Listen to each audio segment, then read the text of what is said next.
Chapter 376. Even though he was facing a group of half-grown children, the man who called himself Wushu still attacked them. He did not seem to think that there was anything wrong with what he did. After sending the children flying into the sea, he even looked at the sea with disdain and muttered, "How rude." After that, he continued walking toward the depths of the island without looking back. As he went deeper into the island, he encountered more and more Jiang clan members along the way. However, regardless of whether they were male or female, old or young, Wushu would raise his sleeve and send them flying with a slap. The only thing worth rejoicing about was, judging from the state of these people after they fell, Wushu did not seem to have killed them. He only knocked them out. He did not walk very fast, but he walked straight toward the depths of the island. Therefore, he soon arrived at the square in the center of the island. This island was only one of the 17 sub-islands of Diyu Island. The people on this island were also from the branch clan. Finally, after Wushu failed to knock everyone out with a slap, his actions had completely alarmed the entire Diyu Island. The sudden sound of the enemy attack bell was like a muffled thunder that exploded in the sky above Diyu Island. Bam! Bam! Bam! Jiang Jingqing and the others had just returned to Qixia Peak. At this moment, they were gathered together to discuss their experiences. After hearing the sound of the bell, one of the heavenly beings immediately stood up and said with a frown, "The forbidden bell of Shushan Island has rung. I'll go back and take a look first." After saying that, the ancestor of the branch clan, Jiang Diheo, rushed out of the ancestral hall and flew toward Shushan Island. After he left, Jiang Yuankue looked at the others with a puzzled expression and asked, "Mr. Chen has already reached an agreement with the ancestor. I don't think he'll be an enemy of the Jiang clan anymore, but other than him, who else in the world would dare to cause trouble on Diyu Island now?" Jiang Yuankue slowly scanned the entire place. However, everyone seemed to still be reminiscing about the spirit tide just now. Therefore, many of them even had faint smiles on their faces. However, they could not be blamed for being arrogant. After all, this was the most powerful time in the past 1,000 years for the Jiang clan. More than 300 celestials. The last time Chen Shi came to cause trouble, everyone was still in seclusion on Heron Island, so even Chen Shi had not truly seen the Jiang clan's foundation. Now that everyone had just returned from the spirit Qi tide, all the celestials were gathered at Serene Afterglow Peak, but there were still some ignorant fellows who dared to jump out and cause trouble. Isn't this the same as hanging an old man? Is he tired of living? Therefore, when Jiang Diheo got up and went to Shushan Island, the others completely forgot about this matter and continued to talk about the topic of cultivation in 2s and 3s. Because in everyone's mind, Jiang Diheo alone was enough to suppress all the unbridled troublemakers. Shushan Island was only a few kilometers away from the main island. Jiang Diheo soon arrived above Shushan Island and saw the troublemaker. But that person didn't have any intention of hiding at all. He just stood in the middle of the square and slightly raised his head to look at him. Seeing this, Jiang Diheo immediately flew into a rage and scolded sternly, "Which child dares to cause trouble on my Diyu Island? Why aren't you surrendering now? Perhaps this old man can still spare your life." After saying that, Jiang Diheo flew directly toward that person, ready to take him down and slowly interrogate him. At this time, Wushu, who had been standing in the middle of the square in a daze, finally seemed to have seen something interesting. He couldn't help but mutter to himself, "I've been holding back for so long, and now I can finally move my muscles and bones." While muttering, Wushu raised his right hand. Then, a small yellow flag suddenly appeared in his hand. If one ignored the workmanship of the flag and the exquisite and complicated patterns on the flag, he really looked like a member of an elderly tour group, which was simply too low. Jiang Diheo didn't know why Wushu suddenly had a small flag in his hand, and he only thought that this young man was playing a trick. That was because he didn't know that there was actually a magic treasure in this world, called Sumeru Mustard Bag. Born like a mustard seed, there's a Sumeru, and the heart like a speck of dust, there's a big world inside. The Sumeru Mustard Bag, also known as the Interspatial Storage Bag, was a magic treasure that could only be refined by cultivators at the Dongshu stage. This magic treasure involved the profound meaning of the word void. It seemed to be only the size of a palm, but in reality, it could contain objects ranging from a few cubic meters to dozens of cubic meters. It was really a magical treasure that was necessary for traveling, killing, and arson. Chen Shi used to have one, but unfortunately, he accidentally lost it on his way back. If Chen Shi was here right now, and saw the treasure in this person's hands with her own eyes, even if he was as powerful as he would no longer underestimate his opponent. Instead, he would use 120% of his strength to fight the next battle. This was a very simple principle. One could roughly judge a person's worth from the way they traveled, and it was the same for cultivators. Only cultivators at the Dongshu stage could refine the summer mustard bag, and the materials needed were very rare. Naturally, it couldn't be something that could be found on the streets. Bai Hong didn't have it, and neither did Shui Xiang. However, this young man named Wu Shu had it. This also meant that, no matter what his cultivation was, his status in the outside world was higher than Bai Hong's. Chen Shi understood this principle, but Jiang Dihao didn't. Therefore, the moment he rushed towards Wu Shu also waved the small yellow flag in his hand. At that moment, Jiang Dihao didn't sense any fluctuation of spiritual energy, so he was even a little curious about what this young man was doing. However, the next second, the whole ground cracked open. The floor of the square collapsed and shattered, and hundreds of earth spikes suddenly protruded from the ground.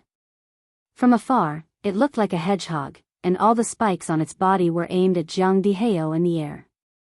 Jiang Dihao didn't have time to react at all, and these hundreds of earth spikes all shot towards him. The speed of the earth spikes was very strange.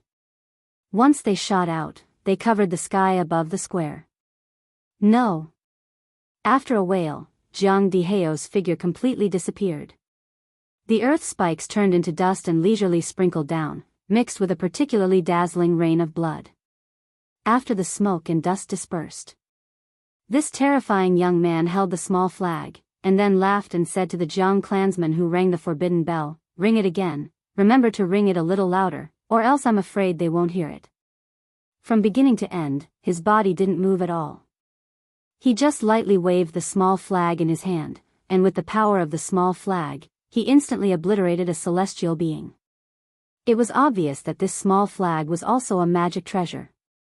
But it was different from Bai Hong's flowing cloud sword and Shui Xiang's blue wave silk gauze. The small flag in Wushu's hand had once appeared in the legends of Hua Xia, and it had a well-known name, namely Chapter 377. The Central Wuji Apricot Flag. If one added the Eastern Green Lotus Flag, the Southern Floating Flame Flag, the Western White Cloud Boundary Flag, and the Northern Jinwu Eagle Flag. These 5 flags formed a set of killing weapons that had once appeared in the myths and legends of Hua Xia, the Khanate 5-element flags. Ever since Chen Shi learned about the deeds of the ancient cultivators from the old man, he had a basic understanding of these myths and legends, and that was, these myths and legends were more or less based on evidence, so their reputation had been passed down from ancient times until now. Of course, the real Khanate 5-element flags was definitely not as exaggerated as the myths and legends described, but it was definitely considered an extremely powerful set of Dharma treasures. In addition, the Khanate 5-element flags was truly praiseworthy not because of its quality, but because it was a set. Because it was a set of Dharma treasures, not one. The Wuji apricot flag was only one of them. It could be freely disassembled and combined. This was the advantage of a set of Dharma treasures, but at the same time, it was also an unavoidable disadvantage of a set of Dharma treasures. Based on Chen Shi's experience, after gathering all 5 flags, the Khanate 5-element flags could at least reach the quality of a supreme treasure, which was the same level as his heaven derivation sword. But because it was not pure enough, the Khanate 5-element flags could never be compared to the heaven derivation sword. But then again, a supreme treasure was still a supreme treasure. Even if the 5 flags were disassembled, just the central Wuji apricot flag alone should be able to reach the level of a high-grade spirit treasure. What was a spirit treasure? Above a Dharma treasure was a spirit treasure. When Chen Shi had just returned, he had used 3 inferior Guanyin statues to refine 3 defensive Dharma treasures. But in a real sense, these 3 Guanyin pendants did not reach the standard of a Dharma treasure at all. At best, they could only be considered the lowest level of inferior Dharma artifacts. After all, at that time, Qin Shi had no cultivation and no materials, so the guanine pendants that he forcibly refined would naturally not be good treasures. Dharma artifacts, Dharma treasures, spirit treasures, supreme treasures, and extremely rare connate supreme treasures. According to their quality, they could be divided into 9 grades. Grade 1 was the lowest, and Grade 9 was the highest. The reason why he didn't mention magic treasures before was because it was impossible to find the materials to refine magical weapons on Earth. Refining magical weapons was an extremely difficult task, not to mention magical weapons with many wonderful uses. Bai Heng's sword, Qing Yuan's spear, and Shui Xiang's damask could all be considered as high-quality magic treasures. Bai Heng's sword was quite handy, so Qin Shi did not destroy it. Therefore, he chose to smelt Qing Yuan's spear and used the smelted materials to refine a set of defensive magic equipment. In addition to Ninian's bracelet necklace, Qin Shi later gave Lin Xian a self-defense pendant. Of course, heavenly materials and earthly treasures were all unique. Therefore, after smelting the magic treasure and then using the raw materials to refine a new magic treasure, if new materials were not added during this period, then the quality of the new magic treasure would plummet after it was formed.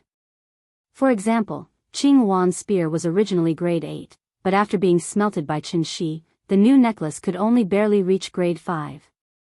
And this was a manifestation of Qin Shi's considerable knowledge in refining weapons.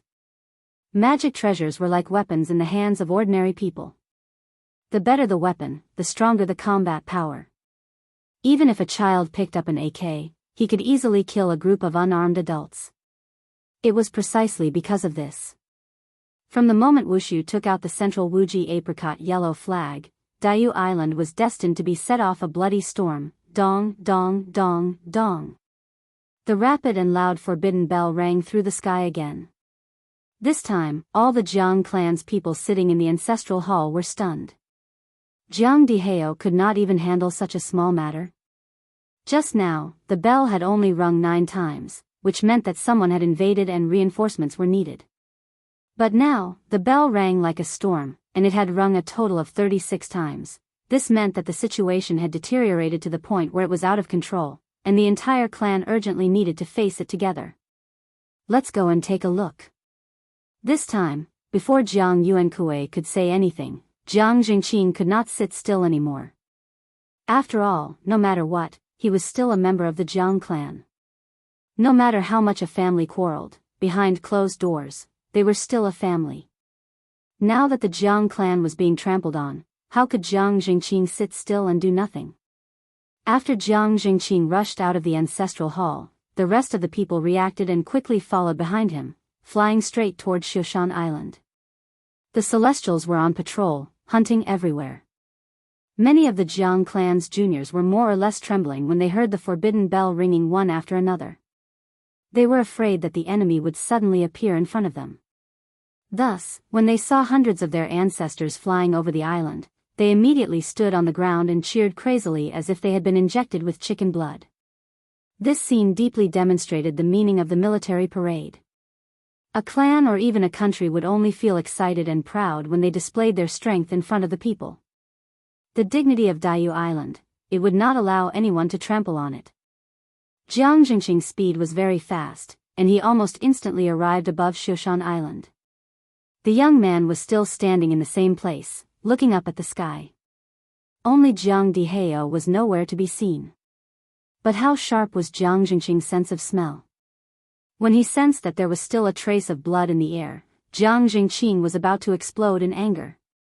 Obviously, Jiang Diheo had died in the hands of this person, so the 36 forbidden bells were rung on Shushan Island. TSK. Arrogant brat, die. Unlike the last time when he fought with Qin Shi, Jiang Jingqing underestimated his opponent and did not even have the chance to show half of his strength before he was smashed into the ground by Qin Shi. This time, in a fit of rage, Jiang Jingqing really showed his full strength. Therefore, when he let out a furious roar, the clothes on his body suddenly puffed up without any wind.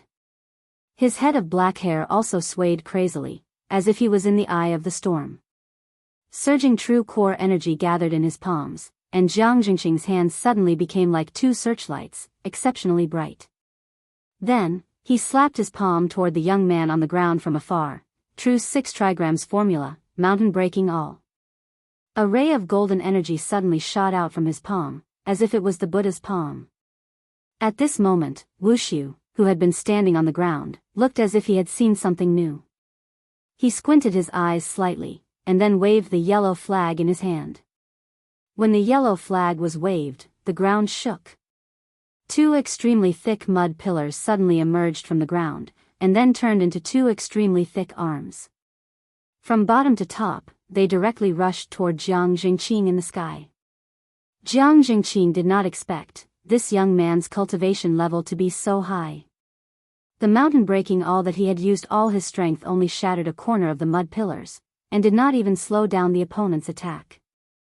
The 2 mud pillars were like the arms of a giant, hard and flexible at the same time. Chapter 378.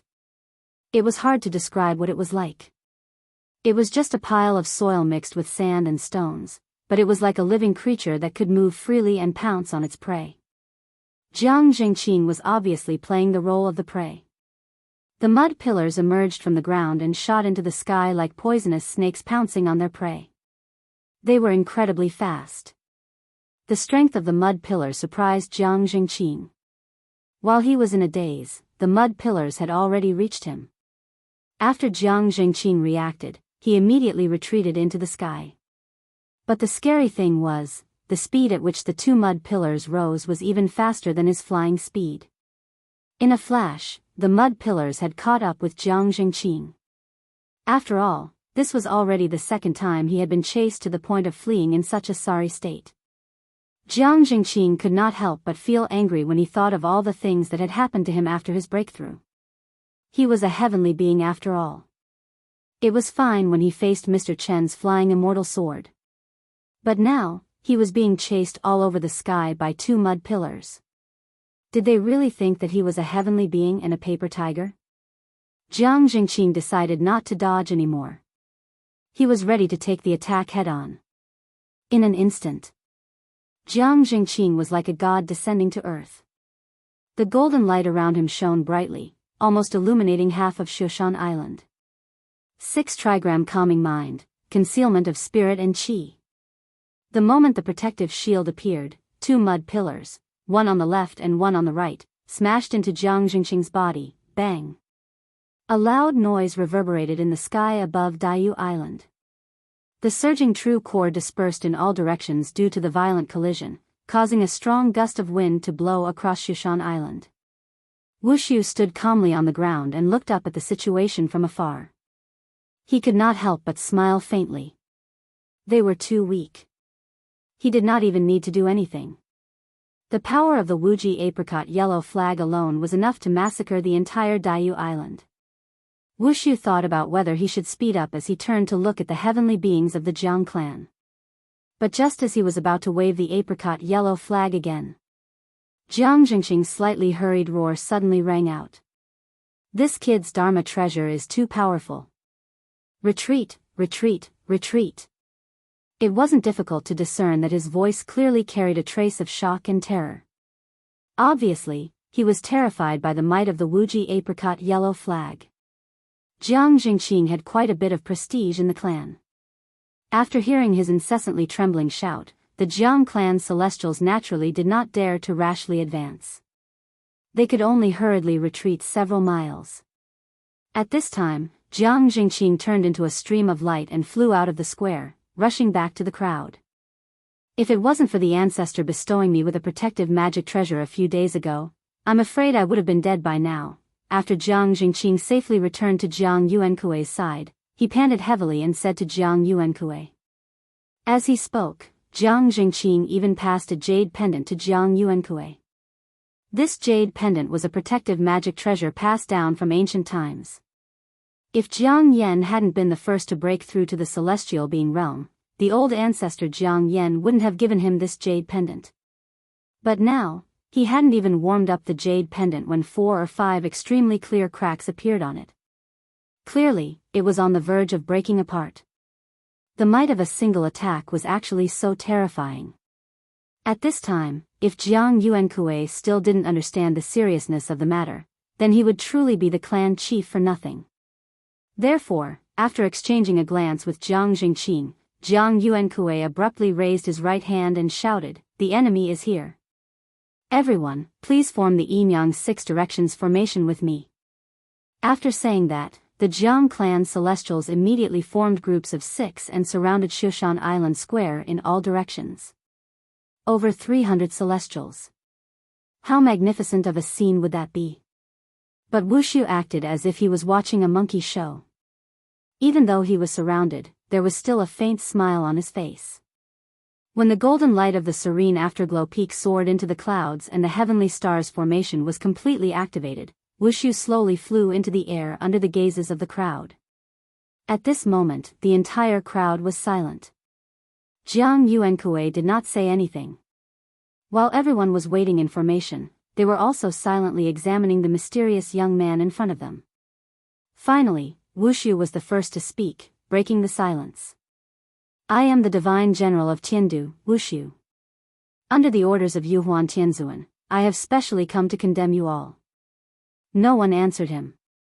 Because when they heard the two words Tiandu, all kinds of complicated expressions appeared on their faces. Wushu was not in a hurry to continue speaking. He only slowly swept his gaze over the crowd. But those who were swept by his gaze involuntarily lowered their heads, not daring to look at him. At this moment, Wushu was simply like Kangxi in disguise. When he announced his name, everyone was stunned by his identity. Tiandu.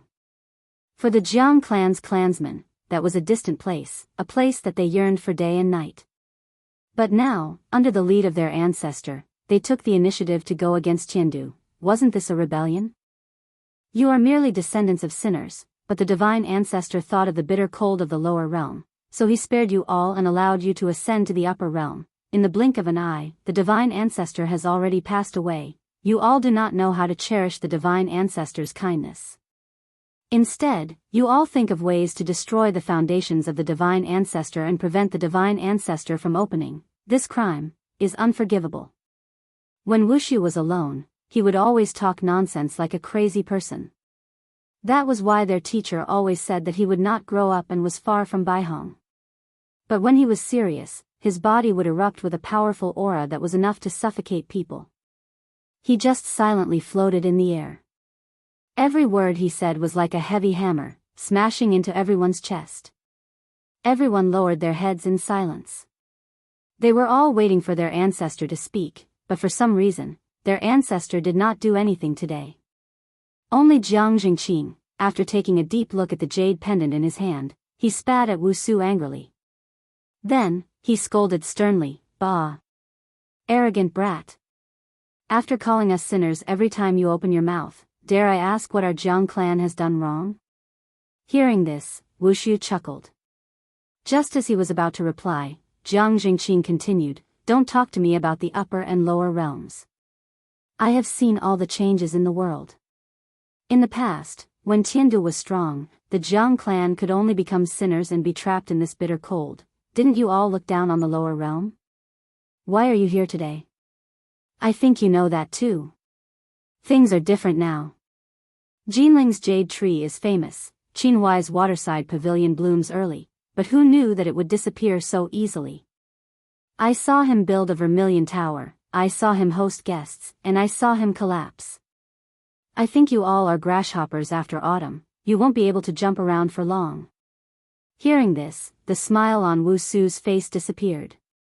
After coldly looking at Jiang Jingqing, Wushu raised the apricot yellow flag in his hand again. Seeing this, the Jiang clan immediately acted as if they were facing a great enemy. As long as Jiang Yuankue gave the order, they would attack at the same time. They had to kill him instantly. Don't tell me you all really think that destroying the 5-directional holy palace and extracting the spiritual energy foundation can stop the gate of heaven from opening? That's wishful thinking. How foolish. Today, I will say this, because of what you all have done today, when the gate of heaven reopens, it will be the time when this world will be plunged into misery and suffering. When autumn comes, on the 8th day of the 9th month, all flowers will be killed. Chapter 379. Shushan Island was in a mess. 300 celestial beings stood in formation. Everyone stared at the young man in the sky above the square from afar. Divine General. After hearing his last sentence, Jiang Jingqing knew that he couldn't let him continue. There was no point in saying more. If a random Divine General was enough to make everyone cower in fear, wouldn't the Jiang clan go for wool and come home shorn?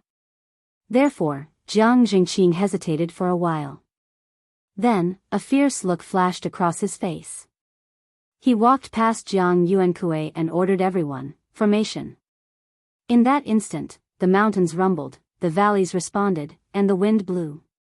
Dust swirled, and flags fluttered. How magnificent was the sight of 300 celestial beings.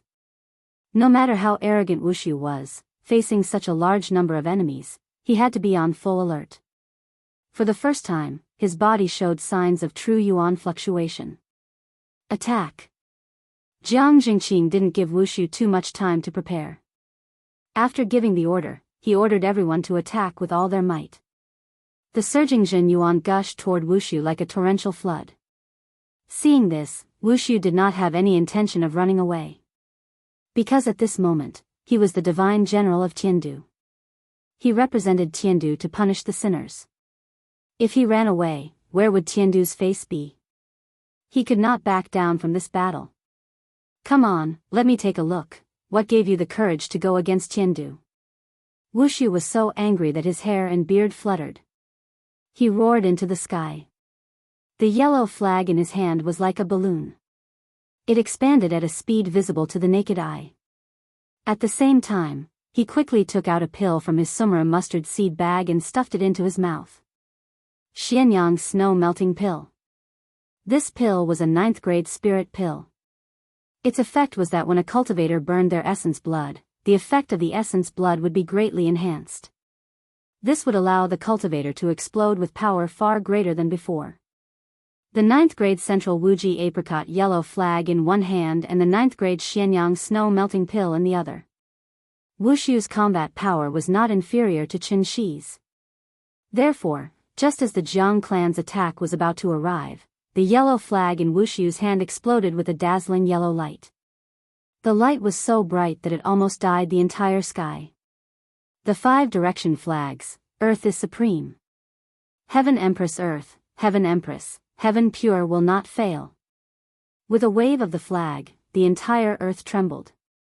Countless mud pillars suddenly extended from the ground and turned into a huge mud wall, surrounding Wushu. The attacks of the Jiang clan celestials all landed on the earth wall. Boom! Boom! Boom! Boom! Boom! Dust flew everywhere, and sand and gravel flew everywhere. Huge explosions sounded in the sky above Shushan Island one after another. That scene, it was like an air raid during World War II. The rumbling did not stop for even a moment. In truth, Jiang Jingqing was well aware that the other party's strength far surpassed his own. Therefore, if they did not make use of their numerical advantage, they would have no hope at all. Therefore, after the first round of attacks, Jiang Jingqing didn't wait for everyone to catch their breath before he roared fiercely, "Don't stop. Beat him up. Even if we have to destroy Shushan Island today, we must bury this bastard here. Jiang family, prosper without decline." At this moment, the ancestral 6-trigram incantation of the Jiang clan could be considered to have completely bloomed. They were the origin of the necromancers and also the masters of the Tao of sorcery. Therefore, all kinds of 5 elemental sorcery were like a storm, smashing towards the center of the square. One round after another, as if there would never be a day of rest. Finally, some people had to stop temporarily because they had used up too much energy. However, they stopped in the air and gasped for breath. Because Jiang Jingqing was a level higher than everyone else, when everyone had no choice but to stop, he was still crazily attacking the center of the square. The dust raised by the explosions blocked everyone's sight. From afar, the entire sky above Shushan Island was filled with a layer of dust, as if a sandstorm was coming. Second granduncle, stop. Seeing Jiang Jingqing continuously attacking like a madman, Jiang Yuankui quickly reached out to stop him. Although Jiang Yuankui did not want to believe that this person would be so stupid as to stand in the center and let them attack as they wished. But the truth was right in front of him. There were no signs of true essence fluctuations in the air above the square.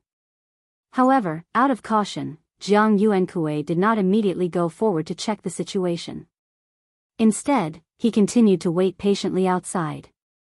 Under Jiang Yuankui's persuasion, Jiang Jingqing finally stopped.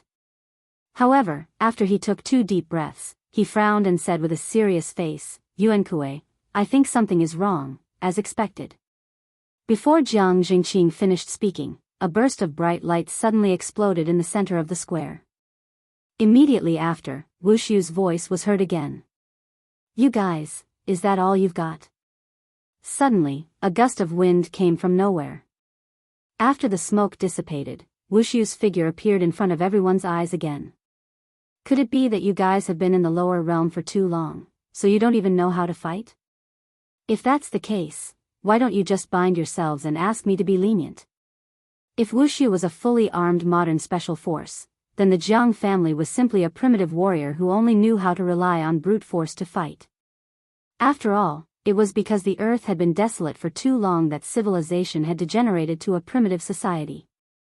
Spells, pills, talismans, refining weapons, setting up formations, and poison. Other than the spell inheritance that had not been cut off, what was left of the Jiang family?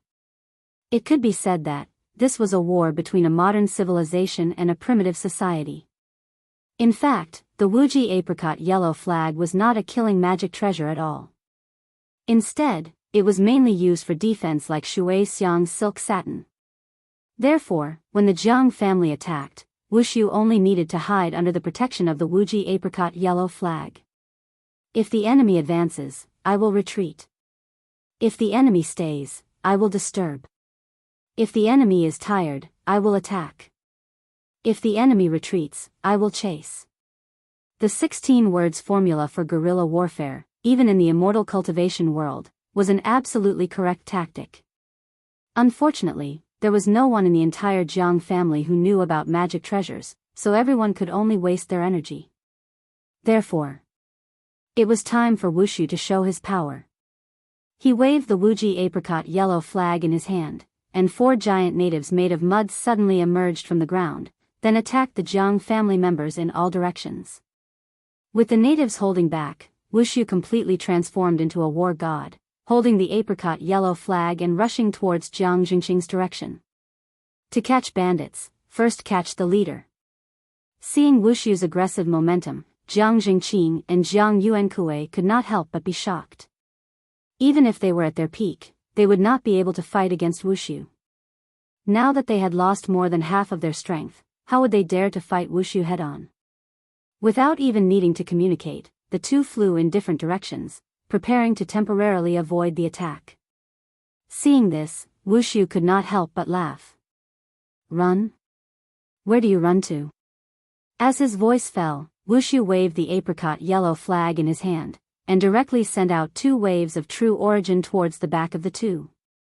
Just at this critical juncture, a wave of true origin suddenly shot out from the forest below, like a sharp arrow, and directly shot towards Wu Shu in the sky.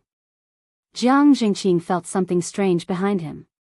Looking back, he just happened to see that wave of true origin pass through Wu Shu's body, and drew a thin line of blood in the air.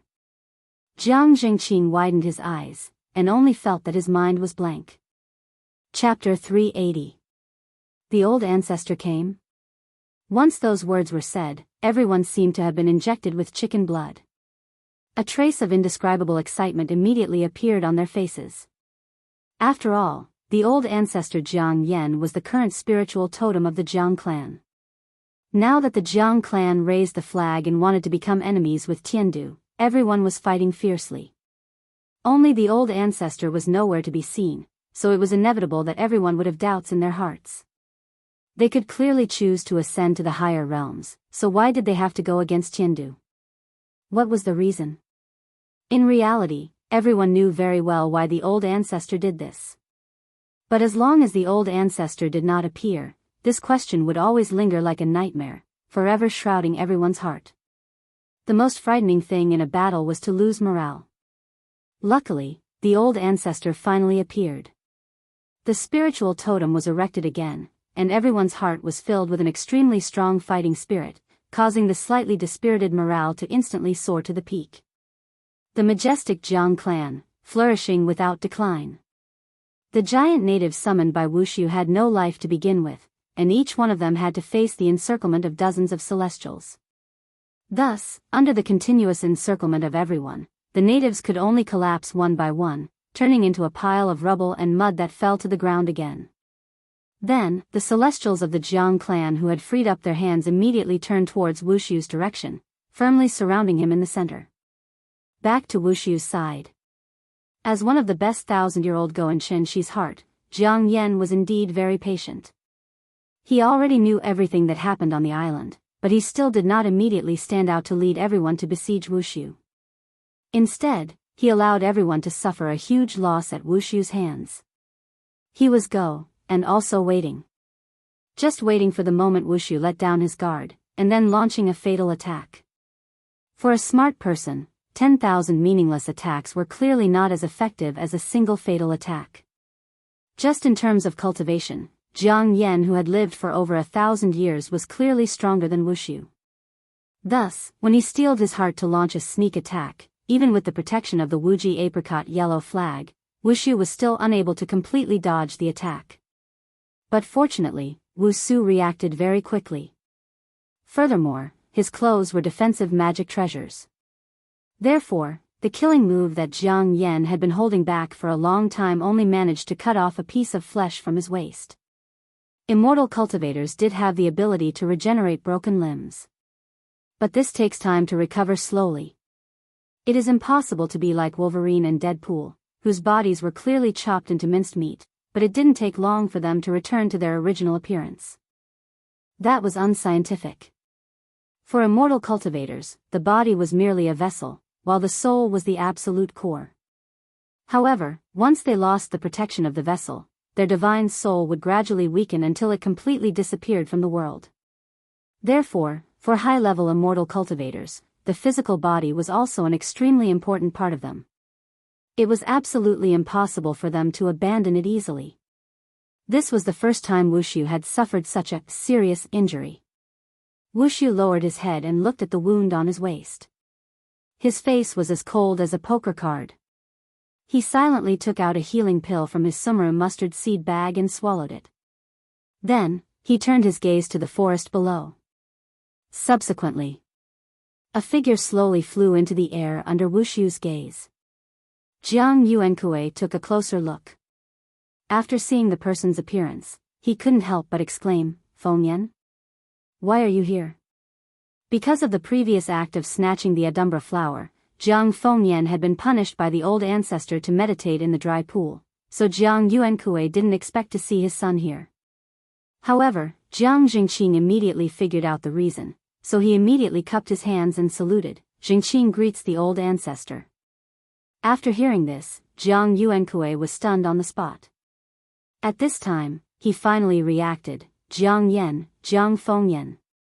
It was only a difference of one word, but their identities were worlds apart. Jiang Fengyan was a direct descendant of the Jiang family, so the only similarity between the two was probably the blood flowing in their bodies. Bloodline possession. It must be a bloodline possession. The old ancestor forcibly took away Jiang Fengyan's body and erased his divine soul at the same time. Yuankue, the Jiang family has reached a critical moment of life and death. This old man has to do this. If I don't do this, not only Fengyan, but even you and the tens of thousands of Jiang family members on Daiyu Island will die in the hands of this person. I hope you can figure this out and don't hold a grudge because of this. Jiang Fengyan flew to the side of the two, then said this to Jiang Yuankue through voice transmission. After hearing this, Jiang Yuankue looked up to the sky and screamed in extreme pain. Then, as if he had gone mad, he turned around and flew in the direction of Qixia Peak. Yuankue? Seeing this, Jiang Jingqing stepped forward to stop Jiang Yuankue. However, before he could turn around, Jiang Fengyan directly called out to him.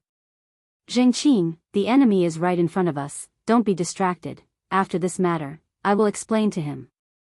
I only hope that Yuan Kuei can understand my painstaking efforts. Since the old ancestor had said so, Jiang Jingqi naturally couldn't say anything more, so he could only nod and respond, yes. The three of them seemed to have said a lot, but in fact, they used the secret method of voice transmission. Therefore, from Wushu's injury to Jiang Fengyan's appearance, only a few breaths had passed. And at this time, Wushu also used a spiritual pill to stop his injury. Bloodline possession, is it? Come on, then let me see, old man, other than sneak attacks, what else do you have? If Wushu was an elegant young master before, then at this moment, he had already become an injured beast. So, after a roar, Wushu picked up the apricot yellow flag and pounced directly at Jiang Yan. Seeing this, Jiang Yan did not retreat. Instead, he suddenly made hand signs and shouted loudly, I am Jiang Yan, the ancestor of the illustrious clan, listen to my orders. Following his order, the Jiang clan celestials present all made hand signs one after another. Jiang Yan was at the core of the formation, and he felt hundreds of huge true essences constantly surging towards him. And the power of the yin-yang six directions formation was truly displayed after he, the backbone, appeared. Brilliant heavenly might, transform into divine thunder. 6 lines of space, rebuking without arrogance. In an instant, lightning appeared in the void, and heavenly thunder rumbled. Jiang Yan held the thunder in his hand, and his eyes were wide open in anger, as if a god had descended. Let me emphasize again. This is not an entertainment stay-at-home dad, nor a restaurant stay-at-home dad. This is returning from cultivation to become a stay-at-home dad. The theme determines that I can't be a daily life, and the main storyline is not changed at all, right? As a dignified soul formation cultivator, isn't it too ridiculous to go to the entertainment industry? I have my own main storyline, my own plot arrangement, but when it was published, because I was too concerned about the reader's comments, I lost myself. Before, I even mistakenly thought that cultivation and stay-at-home dad were conflicting. Until now, only then did I realize what was going on. I am not money, I can't make everyone like me. I can only do my best to write the story I want to write. If you think it is good, please recommend it to your friends after reading it. If you think it is not good, then please put it aside and find another book you like to read. I only hope that we can meet again in the future. Because this is only my first book, and definitely not my last. I have always been working hard to improve myself, hoping that I can write better in the future so that you will be satisfied. Sincerely. In addition, the part about Nian will not be lost, and will instead be written better, because when I think of the later plot, I feel that I have found the surging passion I had when I first opened the book. Since I am a cultivation stay-at-home dad, then I will bring out the characteristics of a cultivation stay-at-home dad. Don't mention the word stay-at-home dad, everyone will think of the same thing. Chapter 381. Yin and Yang, 5 elements, 6 lines, 8 trigrams. The 5 elements reinforced and restrained each other. The 5 elements did not simply refer to the 5 elements of metal, wood, water, fire, and earth. It referred to a cultivator's basic understanding of the laws of heaven and earth. Only by understanding the 5 elements, yin and yang, could one officially step into the door of immortality. Among the 5 elements, thunder represented the Zhen trigram, which was wood. Even a blind man could see that Wushu's cultivation method was based on earth. Therefore, Jiang Yan did not even need to think too much, and directly took out the Jiang clan's trump card, 9 Heavens Thunder Technique. At that moment, Jiang Yan, who held the thunder in his hand, was so powerful that it almost completely suppressed Wushu's limelight. Seeing this, Wushu's face suddenly revealed a trace of a sinister smile. Without hesitation, he took out another magic treasure from his Summer mustard seed bag, White Bone Soul Summoning Banner. Then, with the flag in his right hand and the banner in his left hand, he continued to rush in the direction of Jiang Yan. It had to be mentioned here, there was actually a difference between a banner and a flag. A flag was hung horizontally like a national flag, while a banner was hung vertically. Horizontal as a flag, vertical as a banner. There seemed to be no difference between the two, but in reality, there was a big difference. That was because the flag was yang, and the banner was Een. Therefore, the moment Wushu took out the white-boned soul-summoning banner, a black gas suddenly surged out from his body, as if thousands of vengeful spirits were flowing within. With one hand, the apricot yellow flag was mighty and righteous. With the other, the white-boned soul-summoning banner was awe-inspiring. Since Jiang Yen wanted to use the 5 elements to restrain him, then he might as well combine Yin and Yang, and directly surpass the 5 elements. Under the contrast of one good and one evil, one Yin and one Yang, Wushu was like a combination of gods and demons, brazenly facing the 9 heavens' thunder in Jiang Yan's hands. A battle between Yuanying and Yang. Thunder against Yin and Yang Earth. This battle was so exciting that it could be said to be a once-in-a-lifetime event. However, just as Shushan Island was collapsing and the sky was darkening, Jiang Jingqing's figure quietly appeared on Qixia Peak. As the Jiang clan's only celestial being, he did not follow the old ancestor to face the great enemy together. Instead, he came here to find Jiang Yuankui. As soon as he stepped into the ancestral hall, he saw Jiang Yuankui kneeling in front of the Jiang clan's ancestral tablets with a stupefied expression. It was unknown what he was thinking. Seeing this, Jiang Jingqing couldn't help but fly into a rage. He directly grabbed Jiang Yuankui's collar and lifted him up from the ground. The Jiang clan is currently facing a great calamity. For this reason, the old ancestor did not hesitate to save up for 1,000 years. He possessed Feng Yan just to mediate with that thief for a moment. But you, as the patriarch, are unable to recover from this setback. Could it be that you want to watch as that bastard kills all of my Jiang clan's clansmen in order to resolve the hatred in your heart? For a father, what kind of blow would the pain of losing a child be? Not to mention the ordinary people, even Jiang Yuankui, who was the clan leader, had completely lost his soul under this blow. Therefore, after hearing Jiang Jingqing's reprimand, Jiang Yuankui smiled bitterly and said, "Second granduncle must be joking. Yuankui's strength is low. Even if I go, I can only stand on the side and cheer for old ancestor." Slap. Before Jiang Yuankui could finish his words, Jiang Jingqing slapped him in the face and sent him flying more than 10 meters away. He even slid on the ground for a long time before finally coming to a stop after hitting a pillar. "I don't have time to talk nonsense with you. Let me tell you. The Jiang clan is facing a great calamity. If old ancestor can't defeat that bastard, even if I have to run away before the battle, I will come back and kill you first." Hearing this, Jiang Yuankui lay on the ground without moving. It seemed that his heart was already dead. Seeing him like this, Jiang Jingqing was furious. Just as he was about to go up and hit Jiang Yuankui to wake him up, a series of shocking rumbles suddenly came from outside the house. Like an earthquake, the entire Daiyu Island trembled, and the tiles of the ancestral temple rustled and fell. Obviously, the battle had reached its climax. Since the battle was so fierce, Jiang Jingqing, who was the main force, naturally did not dare to delay for too long. Therefore, he could only stomp his foot hard and leave a sentence before turning around and flying out of the ancestral temple. "Old ancestor asked me to pass on a message to you. If you care about the Jiang clan's tens of thousands of years of foundation, then stand up and think of a way to find a strong ally for the Jiang clan to solve the current crisis." Jiang Jingqing left. After a long while, Jiang Yuankui crawled up from the ground with some difficulty. Strong ally? Even though Jiang Jingqing did not say who that person was, Jiang Yuankui instantly understood the old ancestor's meaning.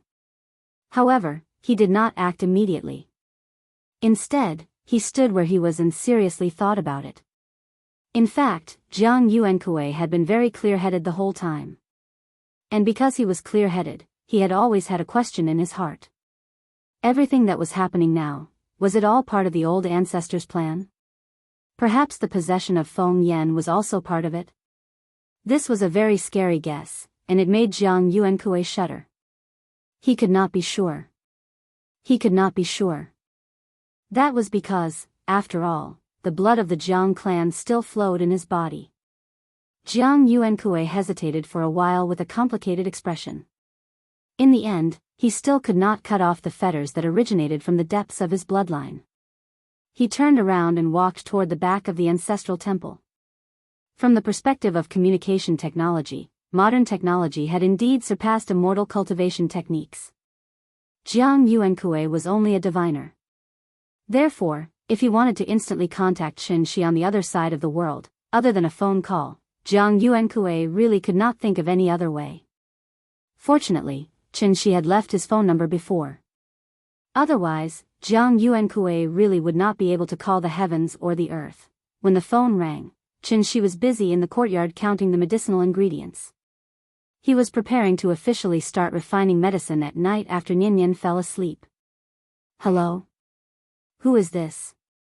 Mr. Chen, it's me, Jiang Yuankui. As soon as the call connected, Jiang Yuankui's slightly hoarse voice sounded from the other end of the phone. Hearing this, Qin Shi immediately raised his eyebrows. After glancing at the adumbra flower, he prepared to smile and say a few words of courtesy to Jiang Yuankui. However, before he could speak, Jiang Yuankui anxiously said, "The Jiang clan is in danger. Sir, please lend us a hand." Then, Jiang Yuankui quickly recounted the situation on Daiyu Island. After hearing this, Qin Shi's face showed a hint of surprise. If they did not use an atomic bomb, even if the entire Wu Lian came out, they would not be able to do anything to the Jiang clan. He had already killed one heavenly general and captured 3 alive. Why was the 5th one so powerful all of a sudden? It was not that Qin Shi looked down on Bai Hong. The main reason was that the old man from the Jiang clan was too cunning. Therefore, Qin Shi did not think that the heavenly general would be able to gain any advantage from the old man. Looking at the situation now, the Jiang clan seemed to be unable to hold on any longer. Was that why they were asking him for help? Alright, you guys hold on. I'll be there soon. In any case, he had taken something good from them. Naturally, Qin Shi could not leave them in the lurch. Therefore, he agreed to Jiang Yuankui's request. He wanted to take this opportunity to see for himself. Chapter 382. After explaining the situation to Qin Ruoying, Qin Shi set off for Daiyu Island. As soon as he got close to the waters around Daiyu Island, the sky suddenly darkened. Thunder and lightning intertwined, and torrential rain poured down. Thick fog rolled and rose from the surface of the sea, and the sea looked as if a tsunami was approaching. The waves surged over one after another, as if thousands of soldiers and horses were screaming, charging, and fighting. From time to time, waves soared into the sky, creating splashes of water that were more than 10 feet high. It was a spectacular sight that could not be described with words. Because the Jiang family had activated the protective array, even Qin Shi could not see what was going on inside. When he forcibly broke open a crack in the array and was about to enter, a surging and violent wave of spirit qi suddenly surged out from the crack. Qin Shi only sensed it briefly, but he frowned on the spot. This was the remnant aura after the great battle. At the same time, there were 2 distinct waves of true origin in this aura. This meant that the battle had reached its climax, and both parties did not even bother to restrain themselves. That was why so much spirit qi had leaked out. Qin Shi could only hope that the old man could hold on for a while longer. After all, he was not here to collect the Jiang family's corpse. Thinking of this, Qin Shi couldn't help but speed up his movements. With a flash, his entire person directly entered the grand formation. As soon as he entered the array, he saw a field of wildfire, thick smoke, and dilapidated walls. Daiyu Island. Where was the beautiful and spectacular sight that Qin Shi had seen when he first came here? Shushan Island, which was located at the westernmost tip of Daiyu Island, had half a mountain cut off. Many Jiang family members who were lucky enough to survive could only hold on to broken logs and cry in the sea. The island was shattered, and the mountain was flattened. The wildfire lit up the forest, and thick smoke filled the sky. The 17 islands of Daiyu Island, there were only 1 or 2 that had not been affected by the great battle. It could be said that heaven and earth had lost their color, and all living things were crying out in grief. It was a scene of misery and suffering. Rumble. Rumble. The battle was not over yet. Every time Wushu and Jiang Yan clashed, the shockwaves produced by the collision of their Jin Yuan would instantly destroy everything around them. Thunder continued to rumble, and the earth trembled violently. This scene was very similar to the carpet bombing tactics of World War II. Thus, compared to the Jiang clan's people in the sky, the Jiang clan's people with shallow cultivations below were the ones who were truly living in fear. They would never know when the next wave of attacks would befall them. They watched as their loved ones fell one after another in the aftermath of the great battle, or were directly smashed into meat paste by the dissipating true essence. The pitiful Jiang clansmen could only hug each other and cry bitterly. The Celestials couldn't protect them, and the old ancestor couldn't save them. Who else could save them? Blood flowed like a river and corpses piled up into mountains. Tens of thousands of people were in grief, their wails shaking the heavens. Looking at the tragic scenes in front of him, Qin Shi, who was used to living in a civilized society, felt a little uncomfortable for a moment. Although he had only returned for a little over a year, he felt that he had been away from that cruel world for far too long. Until this moment, he finally found the feeling he had back then. The battle between Yuanying was indeed more terrifying than he had imagined. Both of them were experts. Experts naturally didn't need to be compassionate, nor did they need to be overcautious. However, looking at the grief-stricken mortals below, combined with what he had seen and heard during this period of time, Qin Shi couldn't help but have a question in his mind. Strength and weakness were relative. Compared to humans, ants were extremely insignificant. But compared to immortal cultivators, what was the difference between an ordinary person and an ant? At this moment, Qin Shi suddenly had an epiphany and completely forgot where he was. He actually fell into deep thought just like that. Strength was divided into strong and weak. All living things were equal. Even if they were as insignificant as ants, as a life between heaven and earth, they should receive the least amount of respect. In front of humans, ants were insignificant. But in front of planets like Tianxian or Earth, weren't humans also insignificant and insignificant? Any wave of tides was enough to affect all life on this planet. The dinosaurs were extinct. The ancient immortal cultivators were lucky enough to escape. In front of heaven and earth, all living things were equal. Whether it was the ant selling vegetables on the street or him, the divine Lord of Dawn, what was the difference between the two in essence? Cultivation was a kind of detachment. In that case, what level of cultivation did he have to reach before he could be considered an absolute expert? Qin Shi floated quietly in midair. Suddenly, his heart trembled violently. Immediately after, a feeling of enlightenment rushed into Qin Shi's heart. Through the accumulated tribulations of the mystifying scripture, he was enlightened in an instant. Understanding one's heart and seeing one's nature. Enlightenment. He hadn't had this feeling for a long time. Under such circumstances, under such conditions, he could actually have an epiphany? One had to know that epiphany was a very mysterious thing. It had nothing to do with cultivation, but it was extremely important and would be of great help to cultivation. Although he didn't comprehend the true essence of the word void, for Qin Shi, this was already a great blessing. He even had a vague feeling that he might not be far from the insightful emptiness realm. Just one more step, as long as he understood the word void, he would be able to step into the insightful emptiness realm. Thinking of this, Qin Shi couldn't help but be overjoyed. He subconsciously raised his head to the sky and let out a long howl. His voice was full of joy.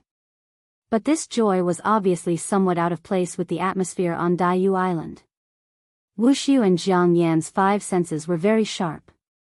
Even though they were fighting fiercely, both of them noticed this extremely discordant howl. Mr. Qin? When Jiang Yan saw the figure in the distance clearly, he couldn't help but exclaim in surprise. One had to know that Jiang Yan had been reincarnated through possession. After several rounds of fierce fighting, his body was already somewhat overwhelmed and could explode and die at any time. When that time came, who in this huge Jiang clan would be able to stop Wuxiu for a moment? Therefore, after seeing Qin Shi's figure, Jiang Yan was suddenly very excited. It had to be said that, the 3 words Mr. Qin did indeed have a strange magic power. After Jiang Yan blurted out these 3 words in a moment of excitement, the scene became strangely quiet. The Jiang clan's celestials all looked in the direction their ancestor was pointing. Even Wushu, he actually stopped fighting temporarily and turned to look in Chen Shi's direction. In an instant, Chen Shi had become the focus of everyone's attention. Seeing this, Chen Shi suddenly came back to his senses and finally remembered why he was here. Sorry, I'm late. Chapter 383. This was how Mr. Chen, who was the center of attention, appeared in the sky above Daiyu Island. Then, he flew to Jiang Jingqing's side. Perhaps it was because he had just had an epiphany, but Chen Shi was in a good mood. He even nodded at Jiang Jingqing.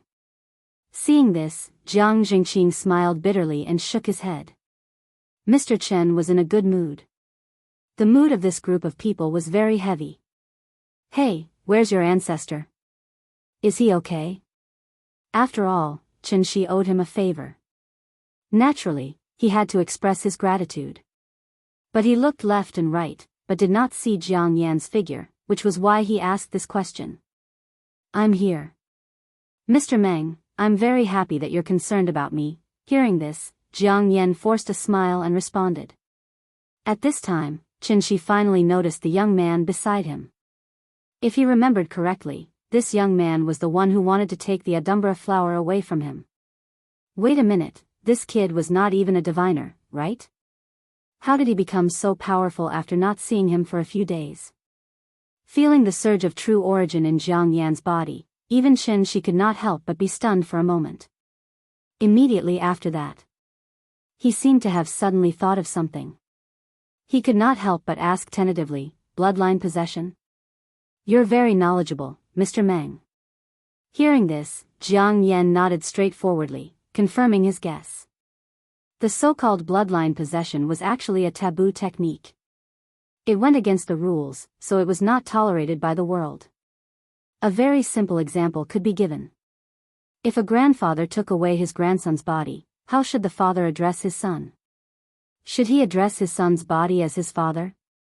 Or should he address his father's soul as his son? No matter who it was, they would not be able to accept such a strange thing. But even so, bloodline possession was still a common occurrence. After all, compared to outsiders, the possessor and the possessor shared the same bloodline. After possession, it was naturally easier for the possessor to unleash his original strength. Looking at Jiang Fengyan, who had a young face but was extremely mature in his behavior, Jiang Fengyan felt a chill run down his spine. Chen Shi was speechless. However, this was someone else's family matter after all. As an outsider, he had no right to interfere. In fact, Chen Shi had long felt that this old man was very sinister, but he did not expect this old man to be even more sinister than he had imagined. The old man had used the soul crystal to live for thousands of years. Chen Shi thought that he had taken over the body, so he could only stay in the soul crystal for the rest of his life. He didn't expect the old man to have such a trick up his sleeve. It wasn't until today that he seized his great-great-great-grandson's body. Jiang Fengyan was a good material. He could be considered to have excellent aptitude. Otherwise, he wouldn't have been able to take half a step into the Deva realm at such a young age. With such aptitude, if placed in the heavenly jade domain, no matter which sect, he would be listed as a core disciple. Thinking of this, Chen Shi couldn't help but come up with a guess. Could it be, the old man had predicted that with the revival of spirit chi, there was a perfect candidate for possession, so he simply took advantage of this opportunity to seize Jiang Fengyan's body openly? He trapped himself in the soul crystal and tortured himself for thousands of years, just to welcome the glory of tomorrow? What a vicious heart. What a deep mind. People who were vicious to others were not scary. People who were vicious to themselves were the ones who were truly scary. Chen Shi's mind was in a whirl, but his face did not show any abnormality. His conversation with Jiang Yan was short, so it did not take up too much time. After saying that, Chen Shi turned his gaze to Wushu. After all, this was his real enemy. It had to be said that the atmosphere above Daiyu Island was somewhat stifling. Wushu was still holding 2 flags in his hands, flying alone not far away from the Jiang family. A dignified divine general of Tiandu was now covered in injuries, and he no longer had the sage-like aura he had before. However, even Wushu's body emitted a sense of exhaustion, let alone the Jiang clan's people. Chen Shi only took a cursory glance, and found that the Jiang family's pride of 300 divine warriors had been reduced to just over 100. Moreover, they all looked dispirited, and there was even some despair and fear in their eyes. It was obvious that the Jiang family had paid a heavy price in this battle. It could be said that they had suffered a great loss. If it wasn't for his appearance that made the two sides stop fighting for a while. Then it would not be long before, then, Diyu Island would be completely wiped off the map by Wushu. Alright, you guys go and rest. Leave this to me.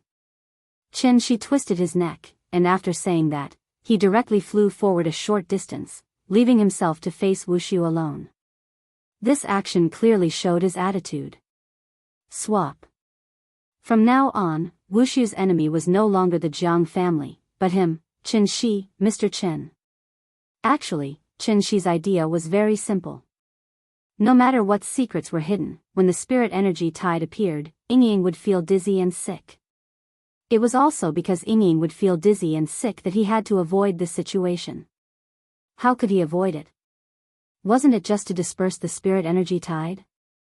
Other than that, whether it was Tiandu or the Jiang family, it had nothing to do with him. In short, as long as he was on Earth, the spirit energy tide would not appear for a day. But, if the spirit energy tide did not appear, how could the heavenly gate open? How would the generals of Tiandu descend on Earth? This was simply a paradox. Therefore, it was destined that Chen Shi would stand on the opposite side of Tiandu. Unless, Tiandu took the initiative to hand over the heaven-bearing efficacious floating mirror so that Chen Shi could check the secrets in it and completely cure Ying's dizziness. Otherwise, there was no way this matter could be resolved peacefully. A 9th grade spirit treasure in each hand, where is Gao Shuifu? Chen Shi looked at Wushu from head to toe. After seeing that Wushu was covered in high-grade spirit treasures, he could not help but laugh and tease him. Just this alone was enough to show that Wushu's status was much higher than Baihong's. Therefore, Chen Shi was very interested in Wushu. He wanted to bring Wushu back to the underwater cave, light a candle, prepare a whip, and interrogate him. Wushu did not speak. He had been silently sizing up Chen Shi. Even after Chen Shi spoke, the expression on his face didn't change. Seeing that he did not speak, Chen Shi asked very generously, "You guys have been fighting for so long, do you want to rest for a while? Take some medicine to nourish your body or something?" "No need." Wushu finally spoke. Chen Shi thought that he was going to continue fighting, so he shook his right hand and the flowing cloud sword flew out from his back. "Then come, don't say that I bullied you. I'll let you have 3 moves first. Go ahead, I promise I won't fight back." After saying that, Chen Shi held the long sword in his hand and made an inviting gesture. Hearing that, Wushu still did not attack. Without seeing him do anything, the Wuji apricot yellow flag and the white boned soul beckoning banner in his hands suddenly disappeared, which made Chen Shi envious. Sumera mustard seed bag? Tall, rich, and handsome indeed. Chen Shi thought that Wushu was going to change his spirit treasures. But after a while, he only saw Wushu rubbing his face with his hand and then showing a dispirited expression. "I'm not fighting anymore, I'm already giving Yu Huan Tianzun enough face, I'm tired, let's call it a day, Mr. Chen, right? My name is Wushu. We'll meet again someday, see you next time. Until then." Wushu finally returned to his previous sloppy self. In fact, he did not even think about fighting with Chen Shi. Because he knew very well what he was capable of. Even if Wushu was in his best condition, he did not want to fight with Chen Shi, let alone now. The reason why he stayed here was mainly because he wanted to see Chen Shi. Now that he had seen him, he knew his name. It was time for him to leave. There was bound to be a day when they would meet again. As soon as he finished speaking, Wushu was like a pile of quicksand. He turned into thousands of grains of sand and slowly drifted away with the wind. Seeing that, Chen Shi frowned and suddenly slashed at the quicksand with his sword. Chapter 384. Under Chen Shi's watch, Wushu suddenly turned into a cloud of dust and dissipated in front of everyone's eyes. Chen Shi had come all the way here and had barely exchanged a few words. How could he allow this guy to escape so easily? Therefore, the moment Wushu's figure dissipated, Chen Shi drew his sword. As soon as the sword was drawn, the sky suddenly darkened. The long sword turned invisible, and the twilight in the sky silently closed. Heaven and earth were silent. It was as if only one person, one sword, and one grain of sand were left. This was the earth escape technique of the 5 elements. It was also the escape technique that Wushu was proud of. As soon as this technique was drawn, Wushu's entire body was like thousands of dust and gravel in the air. It was invisible and unfathomable. But it was a pity, Wushu had underestimated Chen Shi's strength. If he had left before Chen Shi arrived, Dayu Island would have been like his back garden. He could come and go as he pleased. Since Chen Shi was already here, it was destined that he would not be able to be as relaxed as before. Chen Shi still used the first move of the Moonlight Sword technique. The sword hid the void. Before the sword was drawn, the sword aura was hidden and not released. As soon as the sword was drawn, it was like a long river hanging upside down, soaring into the sky and into the clouds. Its speed was so fast that it was simply shocking. Jiang Jingqing was completely stunned by this sword. Even when he was chased by Chen Shi's flying sword all over the sky before, he did not feel that Mr. Chen was much stronger than he was. Until he saw this sword, Jiang Jingqing finally understood the gap between himself and Mr. Chen. It was like the gap between heaven and earth. The move was still the same move. However, in the past year or so, Chen Shi's condition had improved qualitatively. The demeanor of a divine lord was completely displayed at this moment. After Chen Shi slashed out with her sword, the sword light suddenly transformed into thousands of identical sword shadows as it flew through the air. These sword shadows didn't look very real, as if they didn't really exist in this world, so people mistakenly thought that. These sword shadows were only the refraction of light, which was why they formed the illusion of one real sword and 10,000 fake swords. It looked like a kaleidoscope. Of all the people present, only Jiang Yan knew what was good for him. Marvelous, truly marvelous, Jiang Yan let out a heartfelt sigh. At this time, the sword gleam and the thousands of sword shadows had already arrived at Wushu's previous location. One grain of sand, one world, one leaf, one Bodhi. Since Wushu was trying to split himself into thousands of clones and escape from Chen Shi's sight using the Earth Escape technique, Chen Shi decided to use the Earth Escape technique. In that case, Chen Shi could only unleash 10,000 swords simultaneously, using the real sword to lock onto Wushu's chi dynamic, and the virtual sword to sweep through all things. Not a single grain of sand was spared. Bang! There was a silent and violent explosion. It was as if a piece of the sky had been forcefully ripped out, leaving a strange vacuum zone in the sky above Dayu Island. In this vacuum, there was no air, no dust, and even the sunlight seemed to be frozen. And this was clearly the real, a sword concealing the void. Crack! Suddenly, the sky cracked open like a broken mirror. The light in that position began to distort, and a figure appeared out of thin air in the originally empty sky. First, it was a pair of legs, then thighs, waist, chest, neck, and finally, head. Wushu's figure slowly appeared. You? Wushu stared at his own body with wide eyes, and his face suddenly revealed an expression as if he had seen a ghost. To put it bluntly, this was the ultimate life-saving technique that he relied on to survive. How could it be so easily broken by Chen Shi? At this moment, Wushu was really panicking.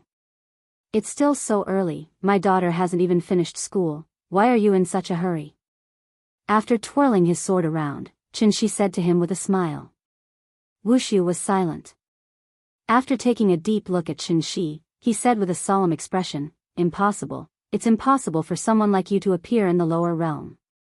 You, where did you come from? Wushu looked at Chen Shi with a strange expression. But after Chen Shi heard this, she only smiled and didn't care at all. Me? I came from Shangjing. He was born and raised on Earth, so why would he need to explain himself to anyone? Wushu did not believe him, but he did not argue with him. Instead, he quietly took out the white bone spirit summoning banner from his summer mustard bag. It seemed like he had accepted his fate. Since he could not run, he could only fight. Seeing this, Qin nodded with a smile and signaled him to make his move. The battle was about to begin. The members of the Jiang family held their breaths and looked at them nervously. They had already changed from participants to spectators. However, just when everyone thought that Wushu was going to start fighting, Wushu suddenly did something that shocked everyone. After he took out the white bone spirit summoning banner, he slapped himself hard on the chest, causing himself to spit out a mouthful of blood. The blood stained the banner, making the patterns on the banner even more eerie. Blood sacrifice? After seeing Wushu use his blood to dye the white bone spirit summoning banner red, even she could not help but stop smiling. His expression became more serious because of this. After all, the blood that Wushu spat out was not simple. That was his blood essence. Since cultivators could unleash power beyond normal by burning their blood essence, then similarly, if one used their blood essence to feed a magic treasure, it would be able to unleash power beyond its current level. Therefore, when Wushu's blood essence splashed onto the banner, a terrifying murderous aura exploded from the white bone spirit summoning banner. In an instant, the Wushu flag was like a drop of ink in water. Countless black smoke gushed out from the flag and spread rapidly. The black smoke quickly covered the sky. At this moment, Wushu's voice sounded from the black smoke. "You're giving me 3 moves, right? If that's the case, I won't be polite with you. Wushu is here, please enlighten me, mister." Following Wushu's roar, a surge of true essence surged out of the black smoke.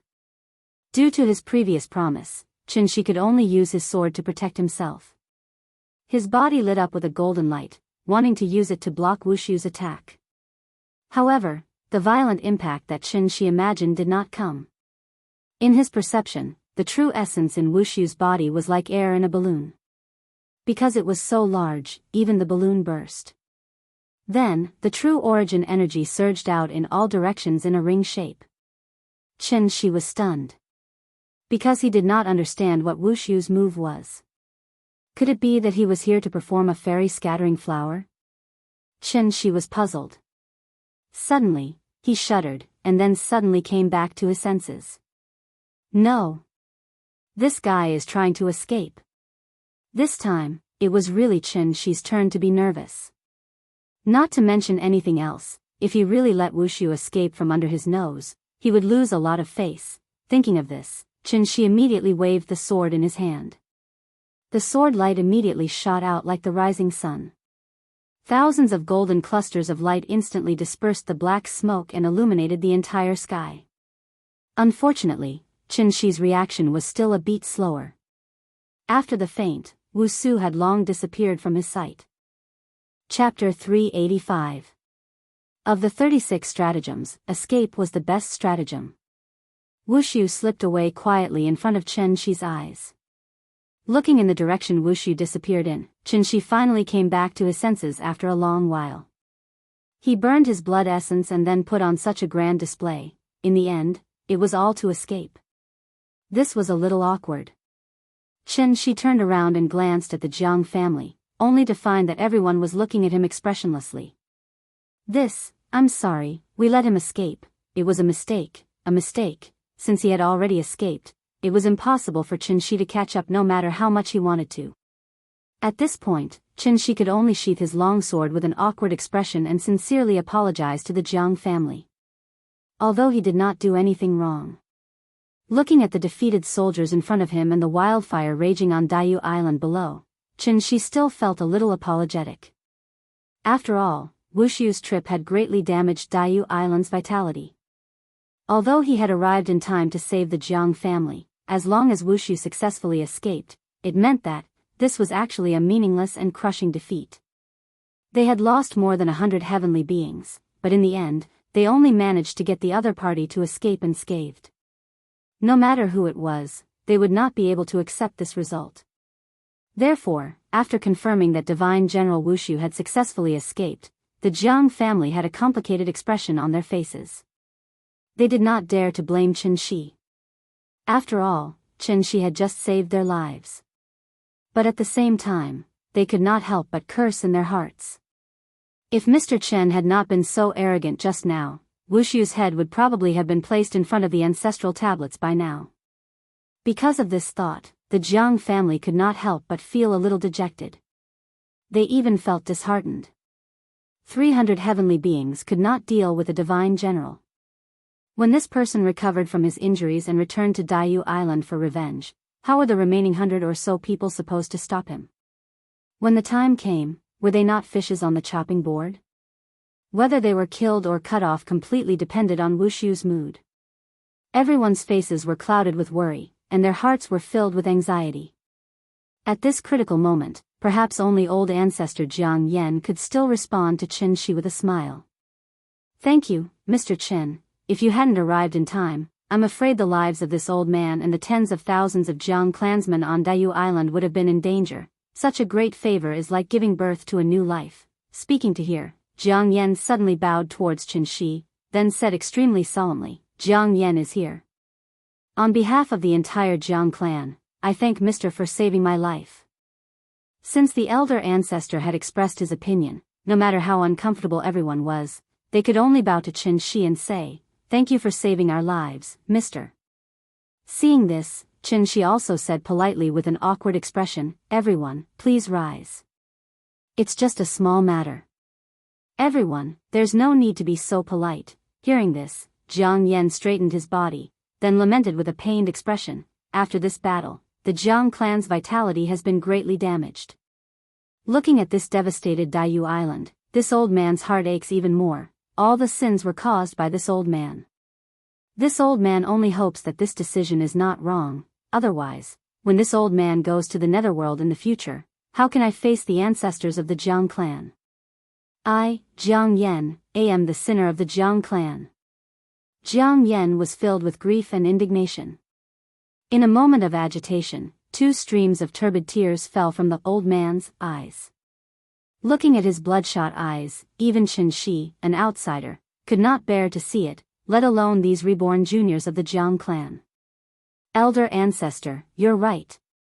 Your decision is also for the sake of revitalizing the Jiang clan, and also for the sake of establishing the supreme glory of our clan in the future.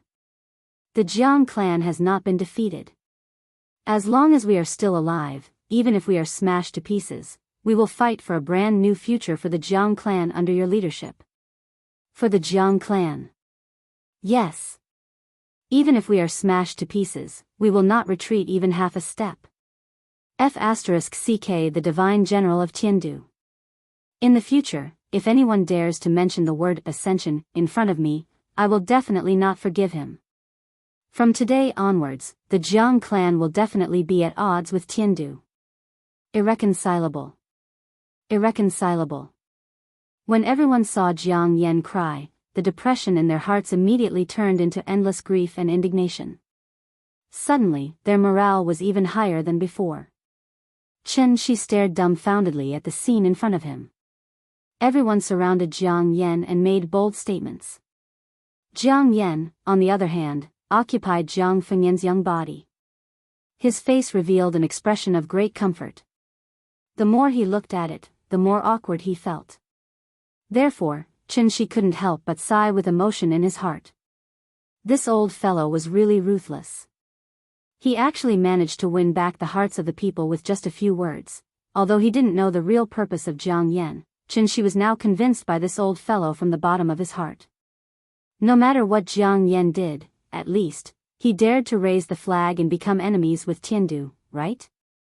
After Jiang Yan's post-battle speech, the fighting spirit of the Jiang clan was reignited. Qin Shi was an outsider. Now that the crisis had been resolved, the Jiang clan was busy cleaning up the battlefield and rebuilding their home. He naturally couldn't stay here and be an eyesore, so he left silently. Before leaving, he also took the initiative to leave a restriction on Qixia Peak to prevent similar incidents from happening again. In fact, Qin Shi also felt a little regretful in his heart. After all, there was an old saying, if you cut the grass without removing the roots, it will grow again when the spring breeze blows. Today, he couldn't stop Wushu. Who knew what would happen in the future? In fact, with Wushu's shiny equipment, Chen-shi absolutely didn't believe that he didn't have any life-saving skills. Did he really think that Wushu was a wild chicken on the roadside that could be killed at will? Therefore, Chen-shi could only make up his mind now. If he could meet Wushu again next time, even if he used underhanded tricks, he must suppress him. Today's situation must not happen again. Chen-shi recalled what he saw today while flying back to Shangjing. It was almost time. It was time to pick up Nyan from school. At the same time, far in the northernmost part of the earth, a figure suddenly appeared on an iceberg floating on the sea. It was Wushu. After successfully escaping from Daiyu Island, Wushu flew all the way here in one breath. If it wasn't for the fact that he used up so much energy, he would have directly flown to the moon. This place was already remote enough. Wushu looked around. After confirming that there was no one here, he heaved a sigh of relief and sat cross-legged on the iceberg. As soon as he sat down, Wushu felt a burst of tightness in his chest. He didn't even have time to take out a pill from his sumra mustard seed bag before coughing out a mouthful of blood. The blood splattered on the pure white iceberg. It was particularly dazzling. It was obvious that he had suffered a very serious internal injury. However, this injury wasn't caused by Chen-shi. It was caused by himself. Many animals would choose to use self-mutilation to escape when their lives were in danger. For example, geckos would cut off their tails, spiders would cut off their legs, sea cucumbers would spit out their organs, and so on. The reason why Wushu was able to escape from Chen-shi's eyes was because he used a method similar to this principle. That was blood escape. Using the blood escape would consume one's own essence blood. How important was essence blood to immortal cultivators? Wushu would never use it unless he had no other choice. He was forced into a corner by Chen-shi. However, no matter what, it was better to be injured than to die, right? At the thought of this, Wushu chuckled. He could not help but reveal a smug expression on his face. Baihong and Shui Xiang didn't know how to use this secret technique. He was the only one who knew how to use it. Mr. Chen, right? I'll remember you. You'll let me have 3 moves first, right? Just you wait. Next time, I'll let 300 divine generals attack you once, and then I'll let you have 3 moves first. I'll keep my word. Wushu looked up at the sky and threatened. However, he was so excited that he spat out another mouthful of blood. Do you think everything will be fine just because you've blocked the divine gate? He. At this moment, Wushu had reverted back to his crazy self. He was severely injured, but instead of healing himself, he sat on the iceberg and muttered to himself. Master once said, the soul mirror will be unsealed within 10 years. Let me calculate the time. 1 year in heaven, 8 years on earth. If that's the case, doesn't that mean I'll have to stay in the lower realm for a full year? Wait, doesn't that mean I'll lose 10 years of my life for nothing? No wonder no one wants to come to the lower realm. Yu Huan Tianzuan, oh Yu Huan Tianzuan, I'm going to lose big this time. You'll have to make it up to me when the time comes. Chapter 386. November 1st, Halloween in the West. Although many kindergartens were celebrating the Western Festival now, Donghua Gate Kindergarten did not promote the Western Festival in the park due to its pure bloodline. Therefore, for the children in the park, today was just a very ordinary day. The only thing worth noting was probably the temperature today. Because winter had arrived in Shangjing again. This year's winter was slightly later than last year, but as soon as November passed, the trees on both sides of the street shed their leaves one after another. They held up the graceful branches of the dead trees as if they were welcoming the coming winter. The cold wind blew through the corner of the street and rolled up some leaves that had not been cleared. Perhaps because the kindergarten was next to the Forbidden City, it was particularly quiet here. In the alley, pedestrians hurriedly walked by in 2s and 3s, as if they did not want to stay in the cold wind for a moment longer. The road outside the kindergarten was already filled with cars that came to pick up children from school. The parents sat in the cars to keep warm, and the cars breathed out heavy air. Only Chen-shi stood alone in front of the gate. He was wearing a black windbreaker, and he was standing like a javelin. At first glance, Chen-shi looked a bit like a security guard in front of the sales department. Ding ding ding as the pleasant bell rang, the park that had been asleep for a long time became lively again. The children were chattering about going home, and the teacher had to let them line up. Then, class by class, they came to the gate to look for their parents. Chen-Shi's side suddenly became lively. The parents scrambled to the side of the gate, wishing that they could immediately pull their children out from behind the iron gate. Chen-Shi was not in a hurry, and Ninian was not in a hurry either. This was because as soon as she walked out of the classroom, she saw Chen-Shi's figure as usual. Chen-Shi's figure, like a lighthouse on the sea, even if life was like waves and tides, he would always wait there firmly, silently waiting for Ninian to appear. Dad! Dad! Dad! Ninian stood on the steps, excitedly waving her small hands at Chen-Shi. The two brothers followed behind her, one on her left and one on her right. They looked like two incomparably loyal little guardians. The children of the older class had to walk last, so after most of the children had left with their parents, the three little fellows ran out of the school gate under the guidance of the teacher. As soon as she crossed the iron gate, Chen-Shi didn't even have time to hug her before the little girl very sensibly turned around and said to the teacher with a grin, "Goodbye, teacher." "Bye, Ninian, Wen-Wen, Ming-Ming, see you tomorrow, good. See you tomorrow." Unknowingly, the two brothers had developed the habit of not wanting to go to school if they didn't see Ninian. So now, the three children were all picked up by Chen-Shi. Gulao only needed to wait in the tea house. It was not that he was discriminating against ordinary kindergartens. It was just that the threshold for kindergarten teachers was too low. Naturally, there were good and bad teachers. Therefore, it was difficult for ordinary kindergarten's teachers to be as meticulous and patient as Donghua Gate Kindergarten. And this was the so-called professionalism. Under the patient guidance of the teachers, in addition to changing her accent, Ninian's wild nature, which had been spoiled by Chen-Shi and his wife, gradually began to be restrained. In the beginning, under the guidance of Aunt Zhang, Ninian was like a little girl in the mountains. At a young age, she knew that she had to share the burden of the family and never cause trouble for Aunt Zhang. Later, Chen-Shi and his wife came back, and the family of three was finally reunited. Ninian also became a small-town girl born in a rich family. Just like the song said, "You only know how to look at the stars in the sky foolishly. You are so pure." The return of her parents allowed her to find the greatest happiness in the world. Carefree and free. But it was also because of Chen-Shi's fatherly attitude of holding her in his hands and fearing that she would fall and melt in his mouth that Ninian gradually let go of the nature of a child.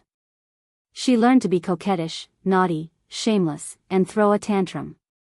But it was also at this time that only then could he be considered a complete child. Later, Ninian went to kindergarten, and it was a model kindergarten that was ranked in the country. Under the patient guidance of the teachers, Ninian changed again. And at this moment, she truly became a lady from a wealthy family. However, there were too few people in this wealthy family. At most, it was a family of three, plus his father-in-law and sister-in-law's family, of course, whether it was a mountain girl, a small-town girl, or a lady from a wealthy family. To Chen-Shi, Ninian would always be the smart, sensible, lively, and cute Ninian. He only wanted Ninian to grow up happily. Carefree, free, and unrestrained.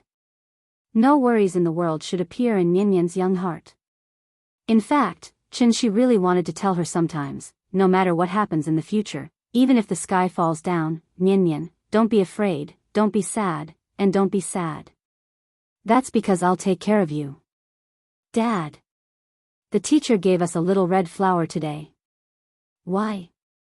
Because we're good at drawing. Oh. What about the painting? On the wall behind the classroom. The teacher said that at the next parent-teacher meeting, she will show our painting to you. Ninian was wearing a pink down jacket today and a rabbit ear hat on her head. Coupled with her rosy cheeks, she looked extremely adorable. She sat in Chen-Shi's arms, and when she was excited, her little body couldn't help but gently twist. When Chen-Shi patted her back and motioned for her to sit down, she would immediately obediently hug Chen-Shi's neck, and then coquettishly rub her head against Chen-Shi's head. The father and daughter whispered, and the brothers obediently followed behind them. In fact, the two of them had long been accustomed to this kind of life, so they didn't feel neglected.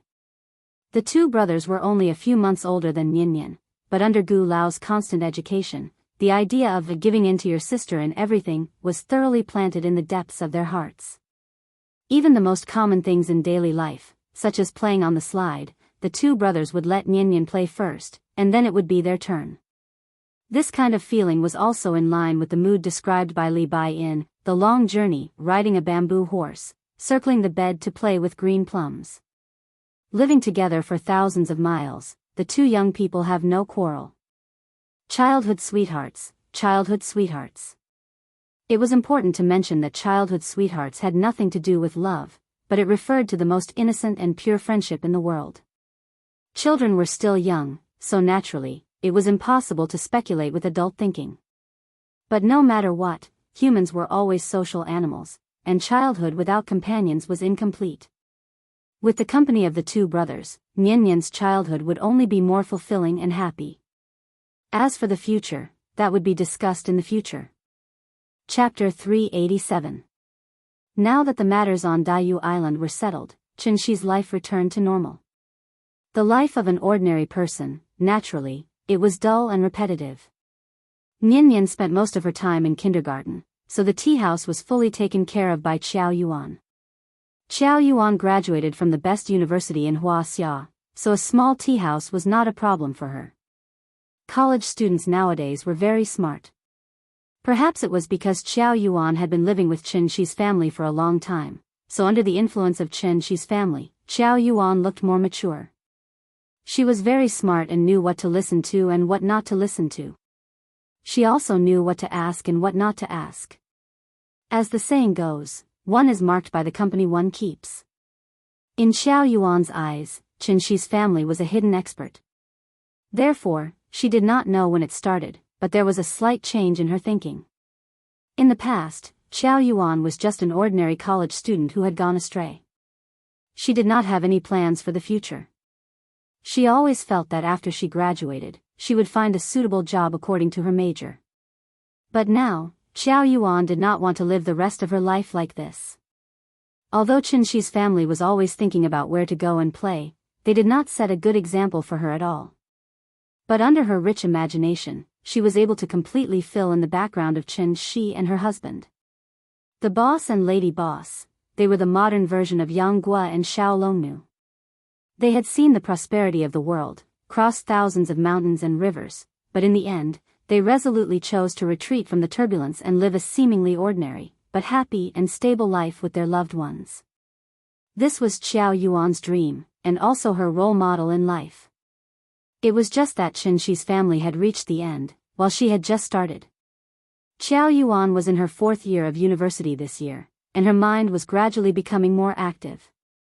In fact, not to mention Qinshi's family, even the retired old man Gu Lao was not simple. Although the two brothers looked like losers all day long, in fact, the moment they were born, they were already rich second-generation heirs. After all, the two of them had a courtyard house in Hohai. It was very valuable. The little girl's mind was active, and she didn't know what Qinshi was busy with recently, so the responsibility of playing chess and chatting with Gu Lao naturally fell on her shoulders. Needless to say, this old man and young man actually got along quite well. Although Gu Lao didn't specifically teach Qiao Yuan anything, this little girl would always inadvertently learn things that couldn't be learned in school. Qiao Yuan was accumulating herself, just like the sweeping monks in the scripture depository. When she decided to leave the small tea house, it was time for her to set sail and usher in her brilliant life. Day after day, the cycle repeated itself. Like a sponge, Qiao Yuan studied and improved herself crazily, while Gu Lao enjoyed the rest of his life. Qin Ruoying was in closed-door cultivation all day long, and Qinshi rarely showed up except to take the 3 children to and from school.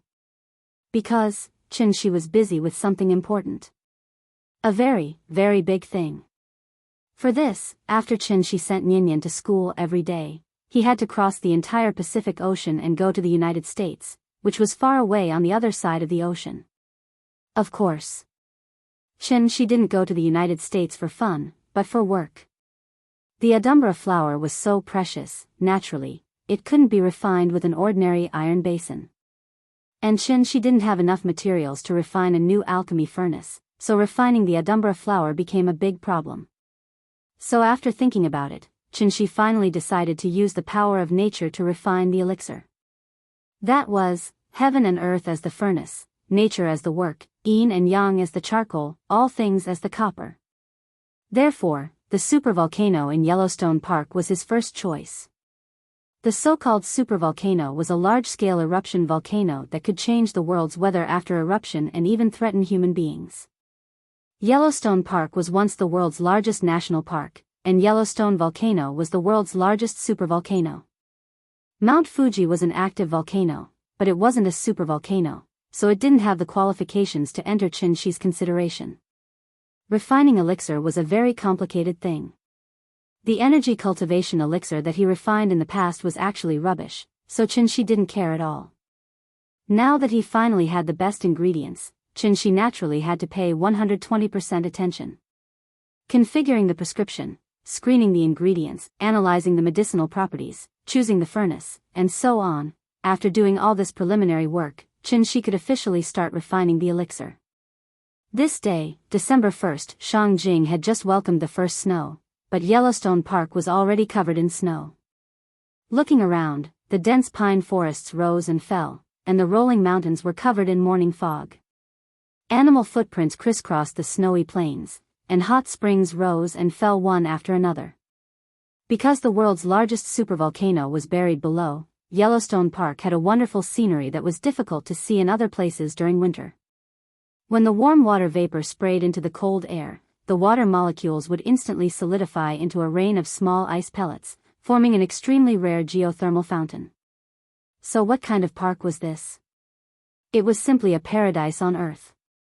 Yellowstone Park covered an area of up to 9,000 square kilometers, one-third larger than Zhonghai's 6,000 square kilometers. Because of the need to close off the mountains to cultivate forests, the park would be completely closed at the end of October and would only reopen in mid-December. During this time, only a few scenic spots could be visited. Therefore, when Qinshi arrived at the park, there was not a single tourist in the huge park. This was not the first time he had been here. After the volcanic eruption cooled down, it would produce hard and impermeable basalt. After rainfall, it would generally produce a large lake. Therefore, the crater of Yellowstone Park was not protruding like Mount Fuji, but hidden under Yellowstone Lake. It could even be said that the entire Yellowstone Park was located on the crater of the volcano. Qinshi plunged into Yellowstone Lake, then followed the tunnel he had previously dug and quickly flew underground. The reason why it was called a supervolcano was because there was a magma reservoir with a diameter of 70 kilometers and a thickness of about 10 kilometers below the crater. In fact, a volcano was like a pressure cooker.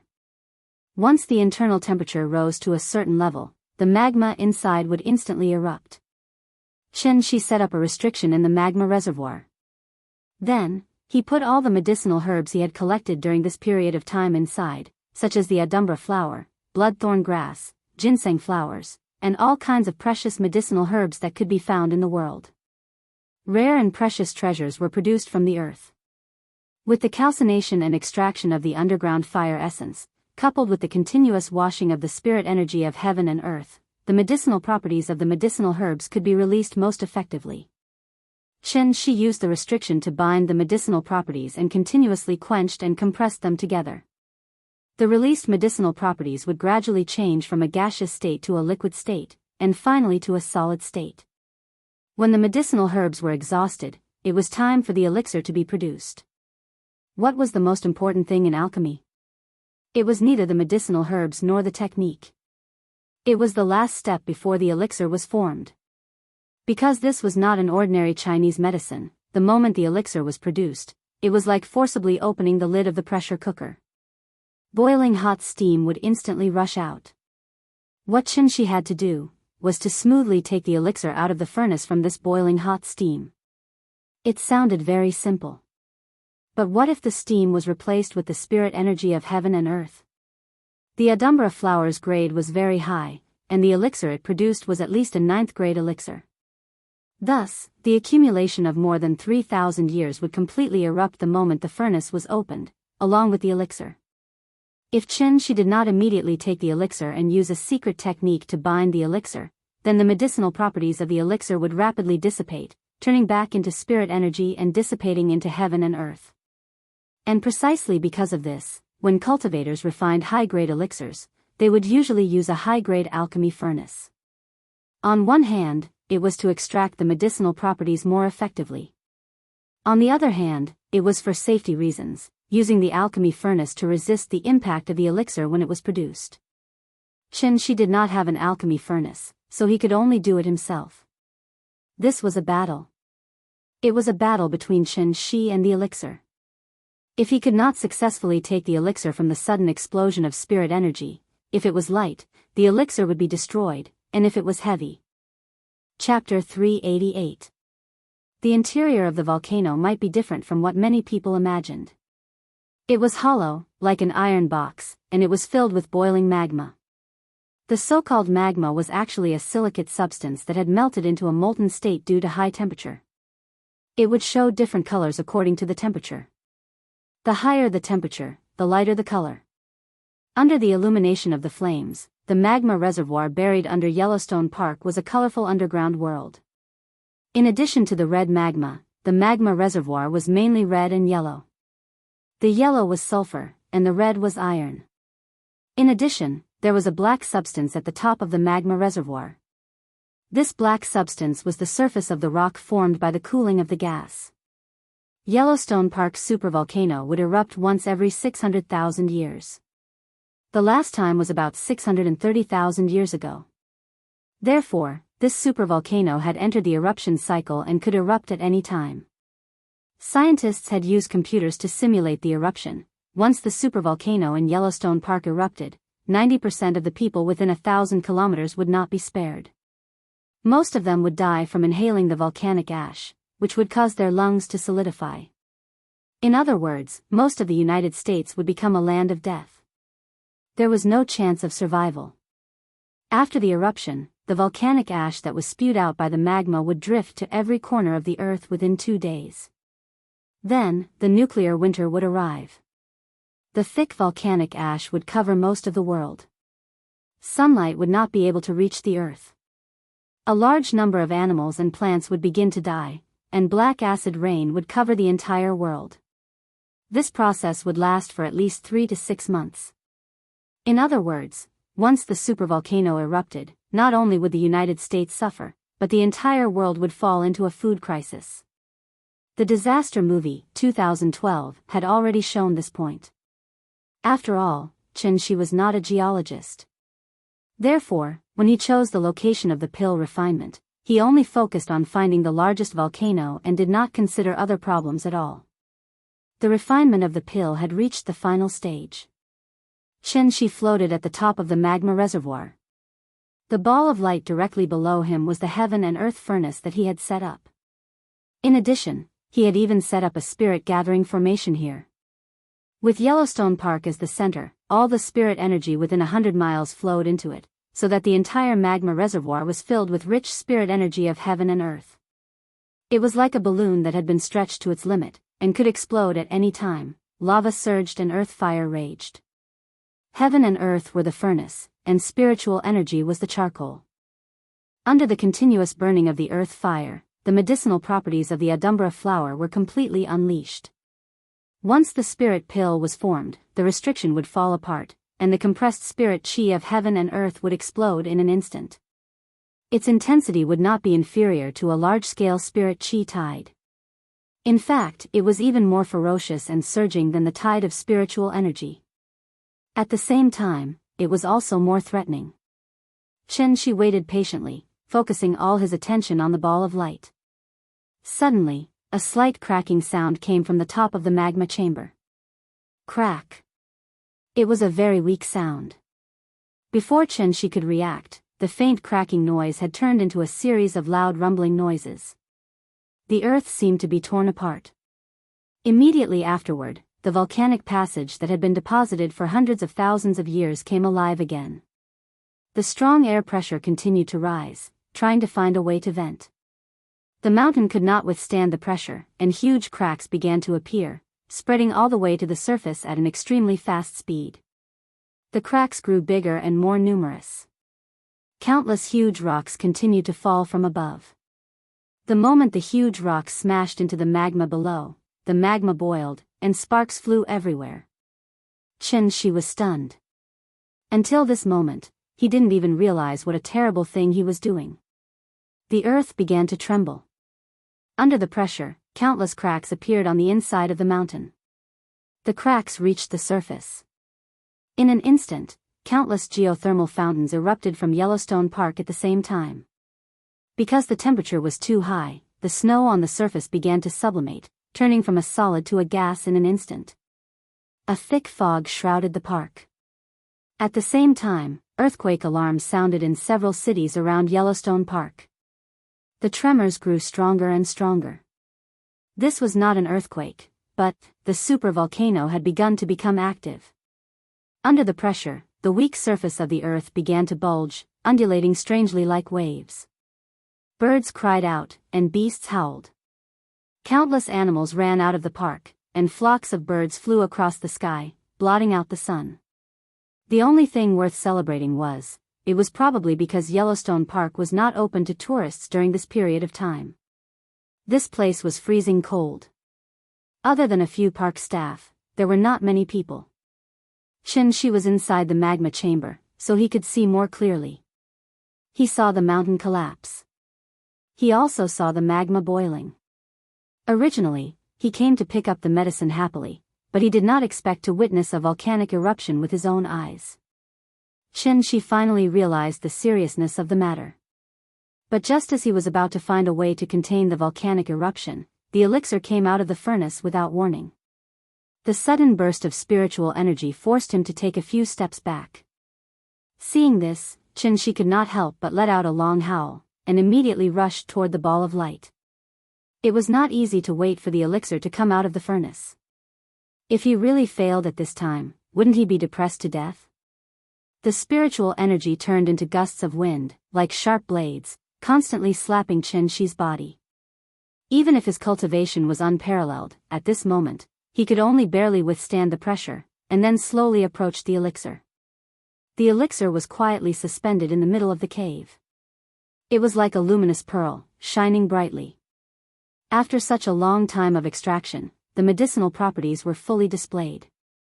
As soon as it came out, the magma chamber was filled with a refreshing smell. Just taking a deep breath of the aroma would make one feel refreshed and refreshed. The elixir was right in front of him. Thinking of the efficacy of this elixir, even Chen-shi could not help but feel a little excited. As long as he took this elixir, then Ying would step into the diviner realm and condense the golden elixir.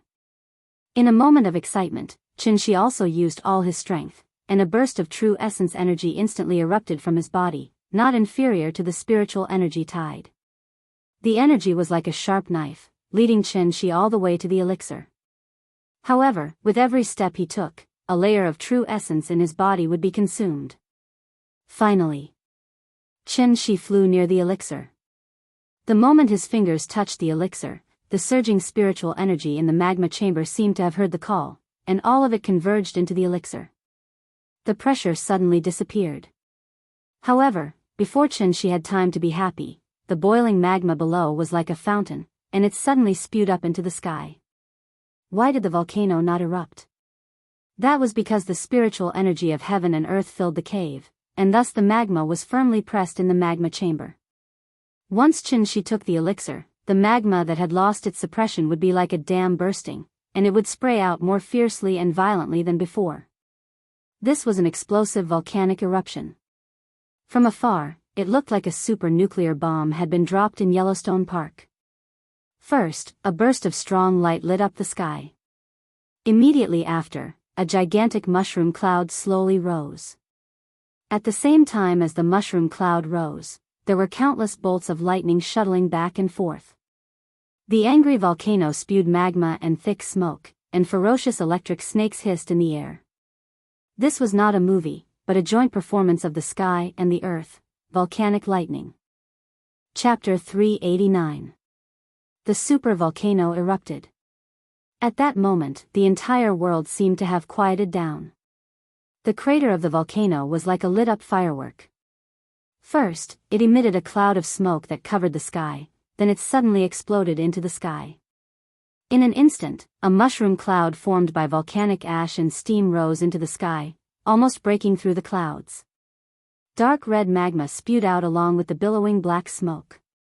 The red-hot rocks were pushed into the sky and exploded like fireworks, then fell in all directions.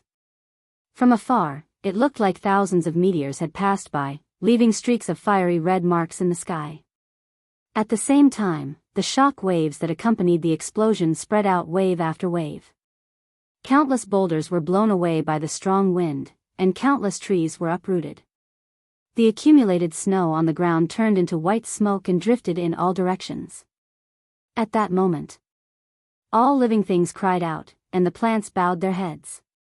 Because sound traveled the slowest, after the shock waves exploded, the loud rumbling sound began to spread out in all directions. The entire earth was shaking violently. Magma spewed out from the crater of the volcano, black smoke filled the sky, and hot flames swallowed a large area of land. This was the anger of nature. All living things were destined to be doomed, and could only helplessly fall into this terrible disaster. This scene, it must be the so-called, the birth of a drought demon. Thousands of miles of land were barren. Starving people were everywhere, and not even a blade of grass grew. She turned into a golden light and flew out of the thick smoke. When he saw the scene in front of him, he finally realized what he had done. The huge Yellowstone Park had become a purgatory. Magma spewed out from the crater of the volcano, spreading out wave after wave. Magma spread all over the ground, like a bright red wound, and blood was gushing out. This was definitely an accident. She looked at the scene in front of him, dumbfounded. After he came back to his senses, he began to think about how to remedy the situation. After all, he was not a patriot. Although the United States was annoying, the people of the United States were innocent. Shi's worldview was not so twisted and dark. How to remedy it? This was really a problem. Volcanic eruptions were not short-lived, but rather a continuous process. Once this hole was opened, magma would continuously gush out from the ground. This would last for at least a few hours, at most a few days, or even a few years. Rain could not extinguish a volcano. This was because volcanoes were not only found on land. There were also volcanoes under the sea. Even the sea could not extinguish a volcano, let alone a few heavy rains. She looked at the crater with a worried expression. After thinking for a long time, he finally came up with the simplest and most violent method, and that was, he directly blocked the volcanic crater. Just like the pressure cooker, wouldn't the problem be solved once the lid was put back on? This restriction didn't even need to be too exquisite. It just needed to be hard and strong enough to withstand the pressure from the magma reservoir. Thinking of this, Shi immediately began to work hard to arrange. As long as they acted quickly, they might be able to save many lives before the magma spread to the nearby cities. While Shi was busy cleaning up the mess, Karakoram. This was a place Shi was very familiar with. However, this place hid many secrets that no one knew about. It was cold here. Other than the snowy mountains that had not melted for thousands of years, there was only the blue sky and white clouds. There were many mountains here. After climbing over a tall mountain, one would see countless tall mountains. Above the white snow, in the middle of the vast mountain range, there was a seemingly ordinary 10,000-year-old snow mountain. It was not high enough, nor was it dangerous enough. In addition to this remote terrain, it did not even have a widely spread name. It was just the most inconspicuous mountain among the vast mountains. However, 10,000 years ago, it also had a very beautiful name, which was Floating Mist Mountain. The green grass could be waves, and the blue sea could be dust. The green hills could be turned into a flowing ocean, and the sea could also be turned into the land where dust had settled. Tens of thousands of years had passed. The glory of Floating Mist Mountain had turned to dust with time. The current Floating Mist Mountain was probably just a barren snowy mountain. But today, however, this barren snowy mountain welcomed an uninvited guest. Jiang Yan. In fact, since the moment Wushu attacked Daiyu Island, there was no such person as Jiang Fengyan in this world. A 20-year-old body and a 1,000-year-old soul.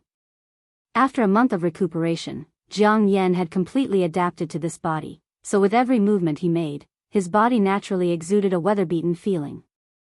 Jiang Yan stepped on the snow and walked slowly. Step by step. It was like an ant walking on a painting. Although it was small, it was very obvious. It seemed that this was not the first time Jiang Yan had come here. But perhaps because it had been too long, he would stop and look around after a few steps to make sure that he did not take the wrong path. He did not fly, but walked slowly on the snow. But as he walked, Jiang Yan's figure actually disappeared into thin air just like that. Because, he walked into a formation. The instant he stepped into the array formation, a passageway appeared before Jiang Yan's eyes. Jiang Yan did not even hesitate and walked straight into the tunnel. There was no light source in the tunnel, it was pitch black. But Jiang Yan had no intention of lighting a light at all. He continued to walk forward without stopping. He did not know how far he had walked before a faint light appeared at the end of the tunnel. Seeing this, a faint smile immediately appeared on Jiang Yan's face. At the end of the tunnel was a hall. There was only a faint green light source inside. From afar, it looked like a will-o'-the-wisp. It wandered in the hall while emitting a dim light. The moment Jiang Yan stepped into the hall, an old voice sounded in the hall. Who's here? It's me, Jiang Yan. The young man's voice was good. The energetic voice suddenly formed a sharp contrast with the lifeless voice. And as soon as Jiang Yan's voice fell, the hall that had been silent for a long time seemed to come alive again. Jiang Yan? Jiang Yan? Jiang Yan. Countless different voices sounded in every corner of the hall. Just like the many spectators sitting around, the moment they saw Jiang Yan appear, they cheered in unison. But, these voices sounded like the voices of dried corpses. It was dry and shriveled, and at the same time, it was a bit harsh and hoarse. Jiang Yan seemed to enjoy the feeling of being the center of attention. After a while, he raised his arms and signaled for everyone to be quiet. The cheers stopped abruptly. At this time, Jiang Yan faced the center of the hall and said slowly, "I'm sure you all know what's going on outside, so now I just want to ask, the oath back then, is it still valid now?" After that, Jiang Yan began to look around. But no one answered him. The entire hall was silent. It was quiet and empty. It was as if he was the only living person in the room. Jiang Yan stood in the center of the hall and waited silently. After a long while, the old voice sounded again. "How can the oath of the 9 serenities be taken lightly? Since you have decided to come out, we will not continue to endure here. Go ahead and make the arrangements. If there is no doubt, I am willing to respect Jiang Yan as the co-leader of the 9 serenities and lead us to fight against Tiandu. Do you have any objections?" As soon as this question was asked, there was a sound of agreement in the hall. Seconded. Seconded. Seconded. Just like the company's board of directors, Jiang Yan was officially elected as the new CEO of the 9 serenities. There were 9 levels of heaven and 9 levels of earth. There was Tiandu above and the 9 serenities below. The 2 words, 9 serenities, were the fundamental reason why Jiang Yan dared to go against Tiandu. For this, he was even willing to sacrifice the entire Jiang family and offer up all the remaining celestials on Daiyu Island for the 9 serenities to take. Because what he wanted. Chapter 390. After Qin Shi busied himself for half a day, the mess in Yellowstone Park was finally cleaned up. For this reason, he specially set up a super large restriction to completely seal the magma reservoir. In fact, this could be regarded as a blessing in disguise. After Qin Shi's messing around, part of the pressure on the Yellowstone Park super volcano had been removed. Coupled with the effect of the restriction, the next natural eruption of this volcano was estimated to be tens of thousands of years later. If the United States knew the truth of this matter, they would probably only be grateful to Qin Shi and would worship him as their ancestor, it was just a short eruption. Although the scale was large, the destructive power was always limited. The only thing that was painful to lose was probably the beautiful natural scenery of Yellowstone Park. Even if they immediately began to rebuild it, it would take many years to form an ecological chain of today's scale. Of course, these losses were not for Chen Shi to worry about. He had done what he could and made up for what he could. Therefore, after carefully checking the restriction, Chen Shi happily took the spirit pill and embarked on the return journey. Perhaps because he was in a good mood, during the flight to Huaxia, he took out the spirit pill from time to time to observe it. Just a whiff of this fragrant scent was enough to make one intoxicated. Although the grade of this spirit pill was not as high as he imagined, it could barely reach the 6th or 7th grade. After all, the supplementary ingredients were just some ordinary medicinal materials. It was already very good to be able to reach this standard. And with the current conditions on Earth, how could Chen Shi not be satisfied with the fact that such a high-grade spirit pill could be refined? Humans should always be content with what they have. Refining pills was a craft, and it could not be done without some experience. Refining pills according to a recipe was something that only a worker would do. With Chen Shi's years of experience, coupled with his understanding of medicinal materials and pharmacology, he could naturally configure a prescription that was really suitable for the current situation based on the existing materials. Therefore, this spirit pill was absolutely unique. It didn't even have a name. Even if one searched the entire Heavenly Jade domain, they wouldn't be able to find a second one. Naturally, the naming rights fell to Chen Shi. However, he didn't have any fancy ideas at all. He didn't even bother to come up with a name. He directly began to think about how to divide up the spirit pills. There was only one spirit pill, but it could be divided into several portions. He cut it in half and gave the other half to Yingying. The remaining half would be divided into 3 parts, one for him and one for Ninian. Then, the last portion would be cut in half. One half would be given to his father-in-law and the other half would be given to Madame Jiang. His sister-in-law had already eaten the heaven and earth treasure before, so she had indigestion. Therefore, Chen Shi directly ignored Qin Shueching this time. As for Big Cat and Big Head, their cultivation levels were too low, so it was enough for them to eat some energy cultivation pills. Thinking of this, a name suddenly popped up in Chen Shi's mind. Lin Xian. After such a long time, Lin Xian should have stepped into the middle stage of the qi refinement realm, right? Should he cut Madame Jiang's portion in half and give half to her? Chen Shi seriously thought about this problem. As he thought about it, he unknowingly returned to Shangjing. During this period of time, as long as he sent Ninian to school, Chen Shi would immediately go home to accompany Qin Ruoying to cultivate. Since he was already out today, why not go to school and see how Ninian's class looked like? Therefore, Chen Shi immediately turned around and flew toward Donghua Gate Kindergarten. Ninian's class today was really interesting. It was a theme class. The content of the theme was, My Mom and Dad. This was the most common class in kindergartens. It was mainly to guide children to understand themselves and others correctly, to develop a close and cooperative attitude toward others and society, and to learn the preliminary interpersonal skills. Since the correct child wanted to get to know others, the first thing to do was to start with the people around the child, which was their parents. That was why today's class was held. Previously, the teacher had already taught the children how to draw a family portrait, so today they picked up their own painting and introduced their family members to everyone in turn. The content of the class was actually quite simple. It was nothing more than the teacher asking questions, and the children standing up to answer. Of course, the questions were also very simple. For example, who is the person in the painting? What does it have to do with you? Is it good for you? What do they like to do the most? The children stood up one by one to answer. Chen Shi hid outside the classroom and listened to every word with great interest. Finally, it was Ninian's turn to stand up. The little girl did not have stage fright at all. She pointed at the person in the painting and answered the teacher's questions generously. When the teacher asked her, What does Dad like to do the most? The little thing opened its mouth and replied, Daddy loves to cook the most. Dad's cooking is delicious. I like Dad's cooking. Then do you like Dad's cooking more? Or do you like Dad more?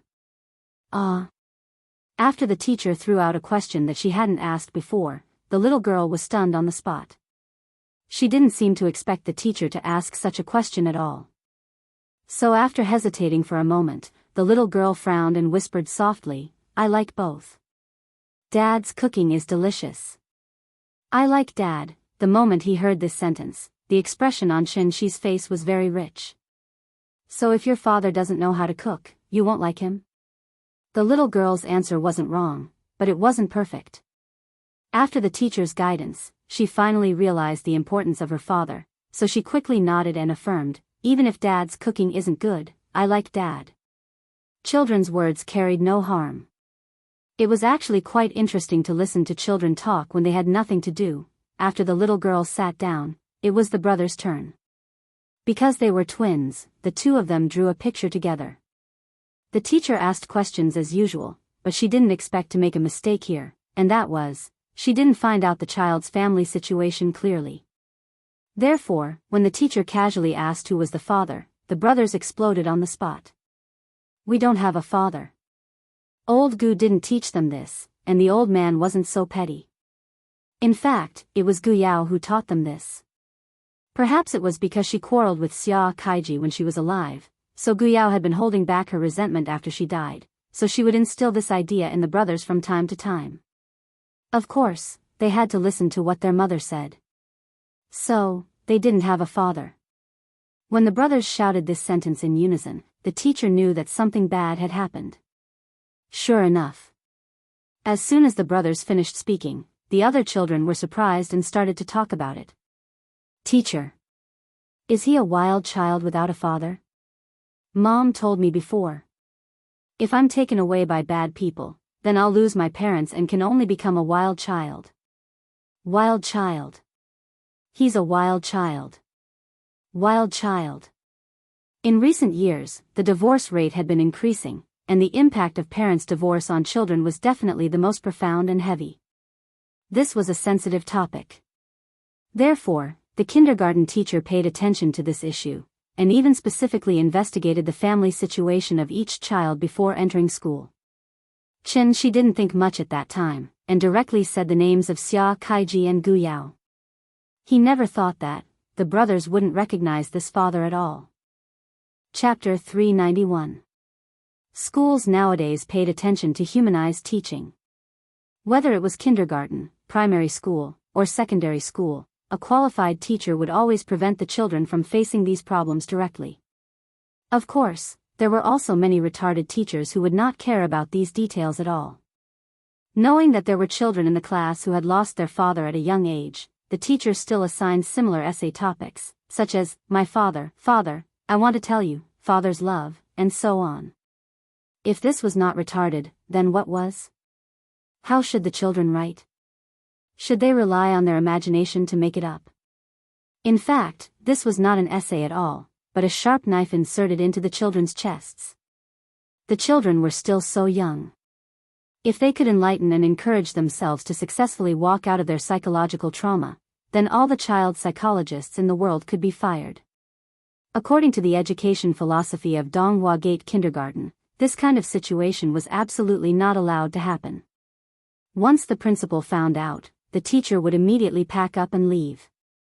Therefore, after hearing the brothers shout that they did not have a father, even the teacher was shocked. It was human nature to be exclusive. Most of the children in the class were either rich or respectable. They had lived in different circles since they were young, so naturally, they were more exclusive than ordinary children. Without a father, the brothers were the outliers in the eyes of this group of children. Outliers would always be excluded. When the children shouted, wild children, for the first time, the brothers were labeled as outliers on their foreheads. Regarding this problem, the brothers were very calm. The two of them stood upright in the middle of the classroom, and there was no intention of avoiding the gaze in their eyes. Because in their eyes, this was the truth. And the facts also proved that they only needed their mother and grandpa.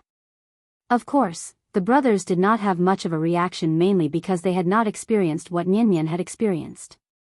They had not been ridiculed and ostracized by children of the same age, so naturally, they did not understand that the words, "no father," could not be said casually. The class suddenly became lively. Seeing this, the teacher could only quickly signal for everyone to be quiet. But at this moment, the little girl at the side suddenly flipped out. "Don't talk nonsense." Nyan stood up from her seat and then shouted at the class with righteous indignation, "They are not wild children."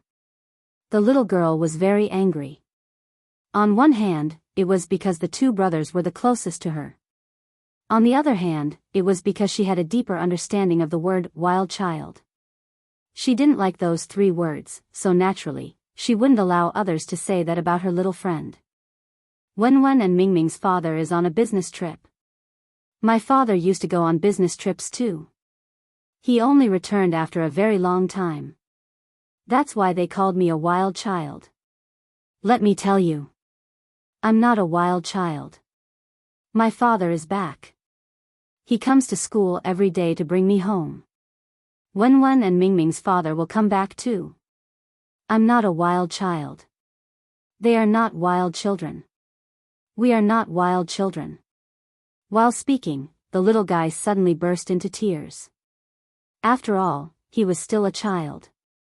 It was not easy for her to defend herself under such circumstances.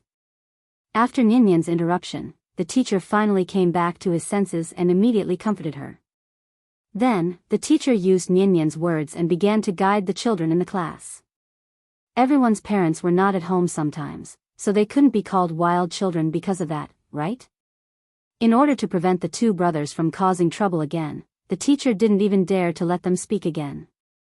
He directly let them sit back in their seats and play a little game with Nyan.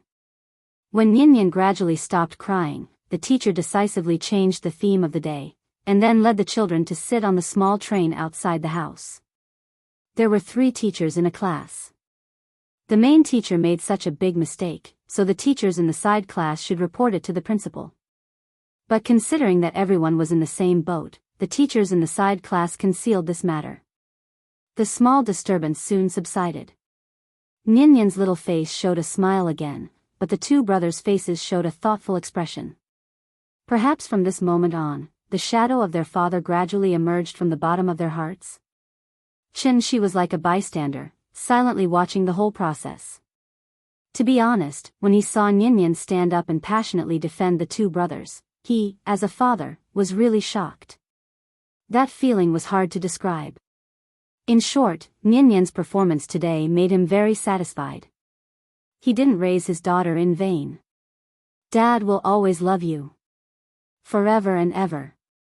Happy, she called the big cat who had been squatting on the wall pillar and dozing off. Then, he scraped a layer of skin from the elixir and threw it to the big cat.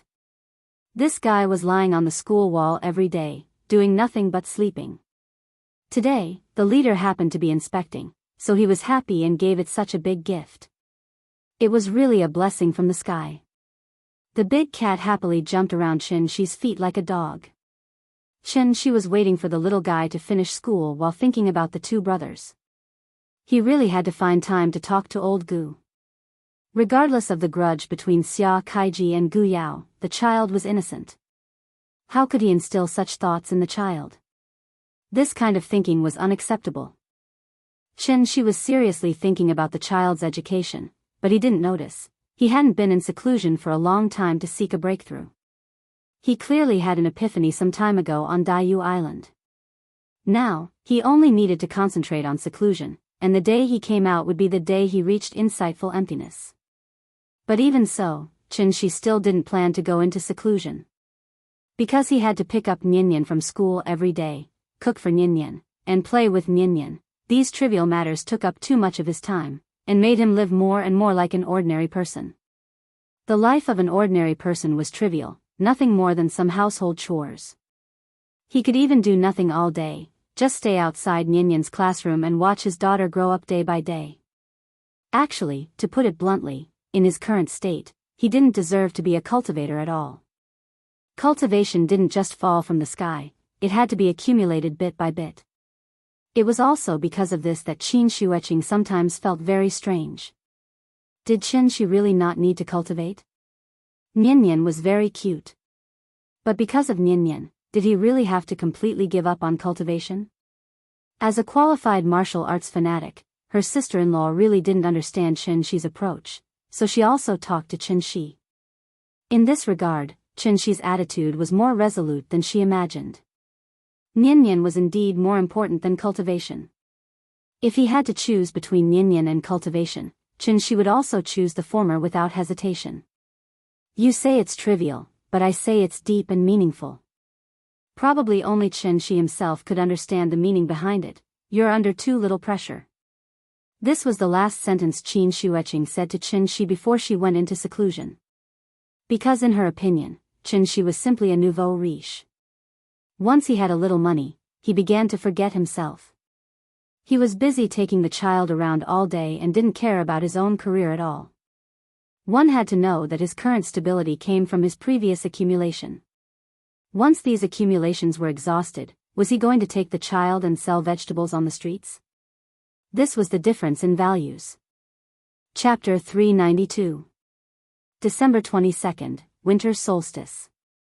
Although this year's winter came late, the snowfall was not much worse than last year's.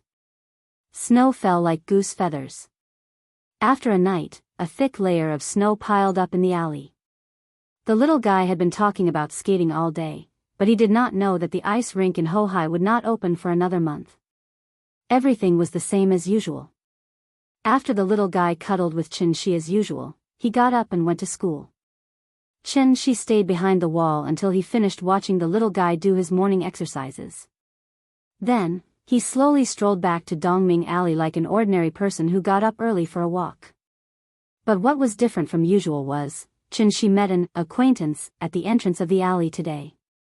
Mr. Qin, long time no see. The person was Jiang Yan. Jiang Yan was wearing a long black down jacket and a gray wool hoodie on his head, hiding his long hair. Jiang Yan's current appearance, he looked no different from the young people you could see on the street.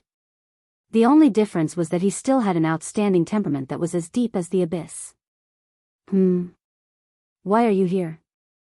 Qin never thought that Jiang Yan would come to Shangjing and even find him at his door. So the moment he saw Jiang Yan, he was a little surprised. Could it be that this old guy had been stuck in the soul crystal for too long and wanted to wander around after taking over his body? Actually, it's like this. After I took the elixir you gave me, I realized that this elixir was extraordinary. You must have added a lot of rare herbs in it, right? Jiang Yan laughed. After seeing Qin extend his hand and make a please gesture, he immediately followed Qin into the courtyard. The visitor was a guest, so he had to at least show some basic courtesy. So, Qin led Jiang Yan to the main hall and made him a pot of tea. I did add a lot of things, but they are just some common herbs. The most important thing is your adumbra flower. After hearing Qin's words, Jiang Yan immediately laughed and said, the Jiang family doesn't have such exquisite alchemy skills like yours. After your careful concoction, this adumbra flower really showed its medicinal effects. If that's the case, the Jiang family has really profited. Jiang Yan seemed very happy. Seeing this, Qin laughed a few times. She was too lazy to be polite with him. As long as he was happy, it was fine. In fact, after Qin thought that this elixir would definitely end up in Jiang's stomach, he cut the Jiang family's portion in half, and planned to leave the other half for Lin Xian. After all, he should not let the goodies. The old man had been hiding in the soul crystal for so many years, so he probably had accumulated a huge amount of vital energy. Thinking about it, this little bit was not too much, and this little bit was not too little. He just had to make do with it. To be honest, based on the amount that Jiang Yan had consumed, it was probably not as effective as directly swallowing the adumbra flower. Therefore, even if Qin used her but to think, she knew that the old man must have other motives for coming to her door today.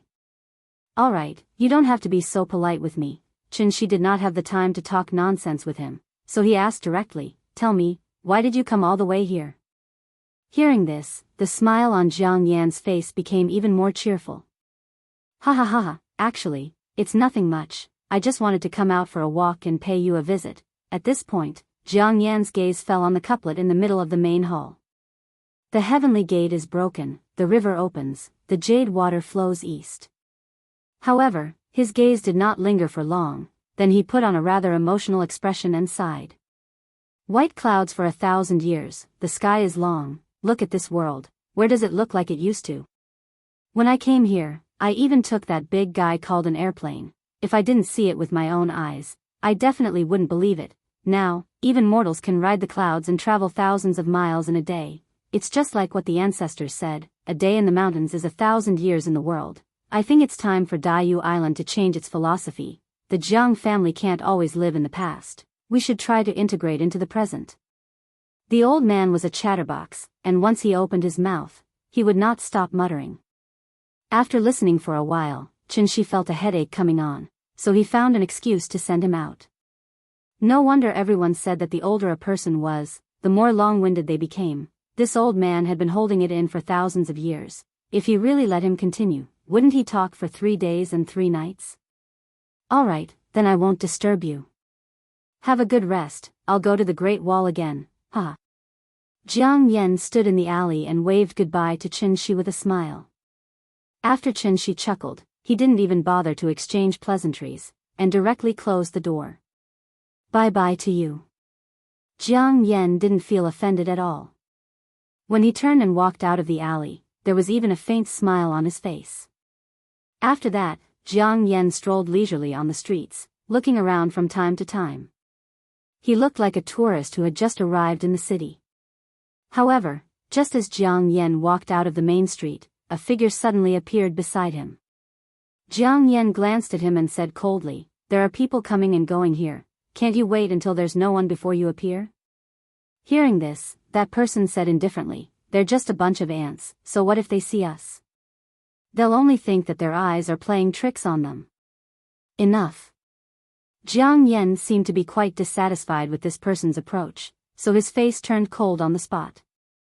However, that person still didn't care, but looked around curiously, especially at the complicated structure of the viaduct not far away. If Qinshi were here, he would definitely feel very puzzled. Since when did Jiang Jingqing dare to talk to Jiang Yan like this? That's right, the middle-aged man walking side by side with Jiang Yan at this moment was Jiang Jingqing, who was previously beaten into the ground by Qinshi. Although Jiang Jingqing was arrogant and unruly, he was still a member of the Jiang family, and the Jiang family's ancestral teachings had long been branded in his blood and marrow, so naturally, he couldn't be so disrespectful to Jiang Yan. So the person in front of him. It couldn't be Jiang Jingqing at all. Don't blame me for not warning you, this Mr. Chen isn't someone you can afford to offend. If you want to overthrow Heaven Capital, then you must need his help, and you can't afford to be on bad terms with him. Seeing Jiang Yan's serious look, Jiang Jingqing also withdrew his previous frivolity and became much more serious, so he replied in a deep voice, "I know." Seeing this, Jiang Yan didn't say anything more. The reason he suddenly came to visit Qinshi today was to let his companions see Mr. Chen's abilities. Not to mention Mr. Chen's cultivation, it wasn't difficult to see that this person was definitely not someone to be trifled with just by looking at the restrictions inside and outside the 4-part courtyard. Jiang Jingqing obviously knew his limits. However, after a moment of silence, he couldn't help but ask, "I still feel a little strange. You and I have lived for thousands of years, so why haven't we heard of such a person in the world? Are you so sure he's not from Heaven Capital?"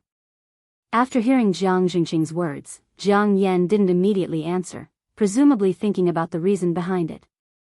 After a long while, Jiang Yan frowned and said, "It shouldn't be. Based on the strength this person has shown before, he's at least above the level of a divine general, or even at the level of a heavenly venerable. Over the years, no divine general has defected from Heaven Capital, and no heavenly venerable has died, so he can't be from Heaven Capital. Moreover, I think Wushu really doesn't seem to know him." Hearing this, it was Jiang Jingqing's turn to be silent again. It wasn't until the two of them walked side by side for a long distance that Jiang Jingqing said with a serious face, "I think this matter needs to be considered at length, so don't act rashly." Chapter 393. December 24th, Christmas Eve, Christmas Eve. With the rapid development of Huaxia over the years, the common people gradually began to understand and accept Western culture. Christmas was the most important holiday in Western countries. No matter how much Donghua Gate Kindergarten promoted traditional culture, they could not deliberately ignore it. Otherwise, how was it different from closing the country off? Therefore, Christmas was the only Western festival that Donghua Gate Kindergarten celebrated. Since it was a holiday, they naturally had to arrange themed activities. Playing with the children was secondary. The school mainly wanted the children to understand the differences between Chinese and Western culture more easily and understand the meaning of Christmas. They also hoped to cultivate the children's interest in learning English. After all, no matter how Huaxia developed in the future, it was imperative to integrate with the international community. Therefore, learning English was definitely beneficial to the children. The winter break would start in the middle of next month. Therefore, the kindergarten would usually set this day as the Winter Parent-Child Activity Day, requiring the parents to attend. The parent-child activity could not only promote the emotional exchange between the children and their parents, but it was also beneficial to the healthy growth of the children's body and mind. Naturally, its importance was needless to say. The kindergarten hoped that every child's parents could be present. For this reason, they gave the parents a notice half a month in advance, which could be considered as leaving sufficient time for the parents to prepare. Qin Ruoying originally wanted to participate. However, because she had taken the largest portion of the elixir some time ago, if she did not go into seclusion to digest it in time, much of the medicinal effect would be wasted. The adumbra flower was so precious. Wouldn't it be a pity to waste it? Qin Ruoying's aptitude was very ordinary. If she did not rely on external help, then when would she be able to break through to the celestial being level? Chen Shi had no choice but to repeatedly persuade her. After the little fellow said that she must let her mother have a good rest, Qin Ruoying reluctantly returned to her room and went into seclusion. Qin Ruoying could not be present, and Chen Shi had other arrangements that day. Therefore, he had to find someone to take care of Nian for him temporarily. This important task, naturally, it fell on his sister-in-law's shoulders. For this, Chen Shi specially called out his sister-in-law, who was in seclusion. Qin Xueqing had always been impatient with Nian, as if she didn't like children. However, Chen Shi knew very well, Qin Xueqing was a typical example of a woman who said she didn't want to, but her body reacted honestly. Nian was taken care of by her sister-in-law, but the brothers were in trouble. The last time the two of them complained in the classroom that they didn't have a father, so Chen Shi wanted Xia Kaiji to attend the Christmas party in person, hoping to ease the estrangement between father and son. After all, blood is thicker than water. When Chen Shi proposed this idea, although Gu Lao still felt a little uncomfortable in his heart, he did not speak out against it. On the other hand, the reaction of the two brothers was obviously a bit too extreme. We don't have a father. No. No. There isn't. We don't want daddy. I just want my mother. The two brothers said one after another, and no matter what, they refused to acknowledge this father. This made Xia Kaiji, who was hiding outside the tea house, so sad that he shed tears. When he received Chen Shi's call, Xia Kaiji was full of joy, thinking that Gu Lao had finally forgiven him. Unexpectedly, the children actually refused to acknowledge him. How could Xia Kaiji not feel sad?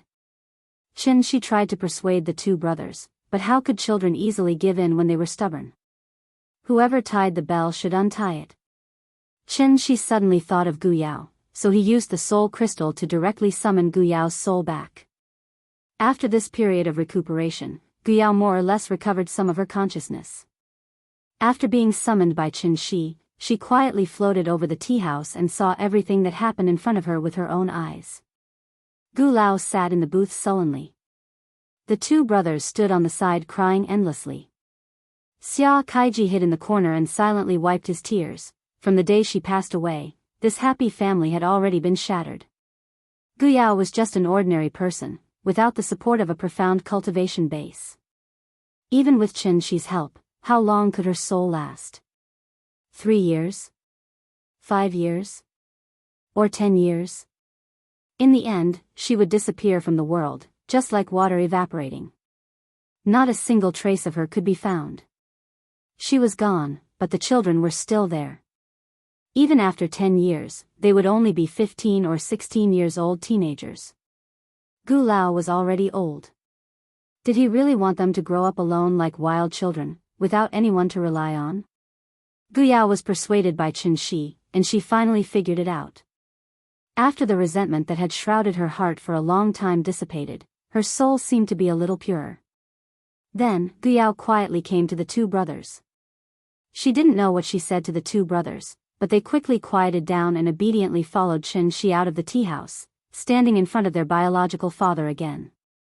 "Daddy," the two brothers hesitated for a long time, and then finally called out, "Daddy."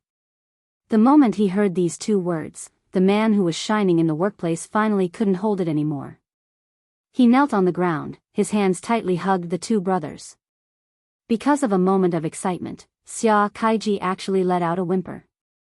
"I'm sorry. Yao Yao. I'm sorry." He touched the two brothers' face, looking at them who obviously grew a lot taller. His tear-stained face couldn't help but reveal a trace of smile. "I'm sorry, it's all Daddy's fault. Daddy let you suffer. I'm sorry, Yao Yao, I regret it so much." Xia Kaiji repented painfully, but he didn't know that every word he said now floated into Gu Yao's heart without missing a single word. Gu Yao came to Xia Kaiji's back, as usual, gently hugged him from the back. But it was a pity, Xia Kaiji could no longer feel that kind of feeling from before. Qin Shi quietly returned to the tea house, leaving the warm moment to Xia family's father and son. Sister-in-law sat in the booth, bored to death, flipping through the book, as if she was not interested in everything around her. The Christmas party will only start after school. Nian Nian was still in school. The two brothers were taken out by Qin Shi. Qin Shueqing seemed to be dissatisfied with Qin Shi because of this trivial matter, so when she saw Qin Shi came over, she rolled her eyes at Qin Shi, and then turned her body to the side. Seeing this, Qin Shi didn't take it to heart, but directly sat in front of her, and smiled and asked, "Let me ask you a question. Why did you say you are cultivating?" Sister-in-law didn't answer, she didn't even bother to lift her eyelids. Qin Shi waited for a while, seeing that she still didn't speak, he continued to say, "Your so-called cultivation, first of all, is to get rid of the distracting thoughts, not to care about the chaos of the mortal world, or else, if the heart is not calm, it will mess up your actions. But why do I feel? This kind of cultivation is no different from getting rid of feelings.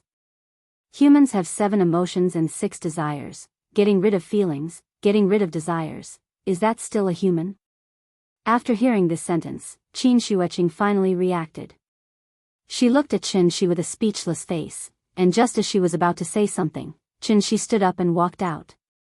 Before she left, Qin Shi didn't even look back as she threw down a sentence. This situation was very similar to the last time they talked. "I'll also leave you with a sentence. Who doesn't cultivate in life? Through the years of wind, frost, rain, and snow, feel the mellow and long life, the gains." Chapter 394. 7:00 in the evening. The lanterns were lit, and the night was still dark. Shangjing City was shrouded in darkness, and the Forbidden City was sleeping soundly. Donghua Gate Kindergarten, which was only a street away from the Forbidden City, was brightly lit and lively for the first time today. The children had just finished dinner when the Christmas-themed party slowly began. Shangjing's winter was very cold, so the party could only be held in each class. Under Qin Shi's repeated requests, Qin Shueqing reluctantly walked into the classroom. It had to be said that Qin Shueqing's image was indeed very outstanding. As soon as she stepped into the classroom, she successfully attracted everyone's attention. The classroom, which was noisy before, instantly became much quieter because of this. Which child's parent is this? So beautiful. Why haven't I seen her before? Is she a star? I don't know, this is the first time I've seen her. Look, she's here, she's here. In the classroom, regardless of gender, age, everyone couldn't help but look at Qin Shueqing a few more times. There were indeed many good-looking people in this world. Almost all of them were beauties in magazines and on TV, but it was extremely rare to see a beauty in real life. Beauty was one thing, but the other was because of temperament. When a living person stood in front of you, the temperament she exuded would directly affect the overall beauty of this person. Qin Shueqing was indeed very beautiful.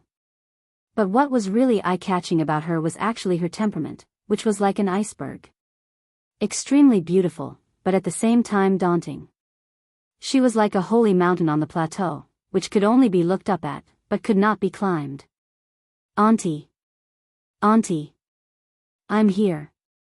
As soon as Qin Shueqing walked into the classroom, the little girl immediately noticed her, so she excitedly waved her little hand at her. Seeing this, Qin Shueqing went straight to the little girl and sat down. Qin Shueqing had always been indifferent to the little girl, but this little girl was very affectionate to her. Therefore, as soon as Qin Shueqing sat down, the little girl very intimately lay on her lap, then raised her little head and asked in a coquettish voice, "Auntie. Where's Daddy? Why isn't Daddy here?" "Don't worry, he'll be here soon." "Oh, okay." Hearing this, the little guy nodded obediently, then reached out to pick up a piece of candy from the table and handed it to Qin Shueqing. "Auntie, have some candy." "No need, I've already eaten." Oh, after not seeing each other for a long time, the little fellow wanted to be intimate with Qin Shueqing, but she didn't expect that Qin Shueqing was still indifferent to her. However, the little boy did not mind at all. Instead, he stuck close to Qin Shueqing and started to play by himself. "Hello, Miss Qin." Xia Kaiji had already met Qin Shueqing before, so he nodded to her politely. However, he was tactful and didn't try to talk to Qin Shueqing. After greeting her, he continued to whisper with the two brothers. Xia Kaiji didn't strike up a conversation with Qin Shueqing, but Wang Junsheng and Zhao Ziyu couldn't hold it anymore. In front of a peerless beauty, as a normal man, how could he not let his imagination run wild? What's more, the two of them had always felt that they were superior. They were rich and powerful, so naturally, they wouldn't shrink back just because Qin Shueqing showed a sour face. "Hello, are you Nianyan's aunt?" "I am." Wang Junsheng tried to talk to Qin Shueqing with the help of the child. However, before he finished speaking, Qin Shueqing said coldly, "Not interested." After that, Qin Shueqing closed her eyes directly and sat in the classroom with her eyes closed. Wang Junsheng was given the cold shoulder and had no choice but to get together with Zhao Ziyu resentfully. Although the two of them were nearly 10 years apart, they had the same bad ideas. Therefore, after giving Wang Junsheng a look, Zhao Ziyu secretly took out his cell phone and prepared to secretly take a photo of Qin Shueqing for investigation. However, the moment Zhao Ziyu turned on the camera, a stream of vital essence hit the cell phone, causing the screen to turn off. Zhao Ziyu fiddled with the cell phone for a long time and found that it couldn't be turned on. He had to take a deep look at Qin Shueqing, trying to remember her appearance. Qin Shueqing naturally knew what he was doing, so she opened her eyes and prepared to teach Zhao Ziyu a lesson. However, at this moment, a burst of cheerful music suddenly sounded in the classroom. Ding ding dang, bell ding dang, how happy we are skiing, we sit on the sleigh, ding ding dang, bell ding dang, how happy we are skiing, we sit on the sleigh. The moment the accompaniment of ding ding dang sounded, all the children in the class sang together with the teacher. This was a surprise prepared by the teacher for the parents. The moment the music sounded, the Christmas lights in the classroom were all lit up. After the teacher took out the Christmas spray and sprayed it on the glass, the atmosphere in the classroom was suddenly pushed to the highest point. Every child's face was filled with the most enthusiastic smile. Since it was a parent-child activity, naturally parents and children had to play games together.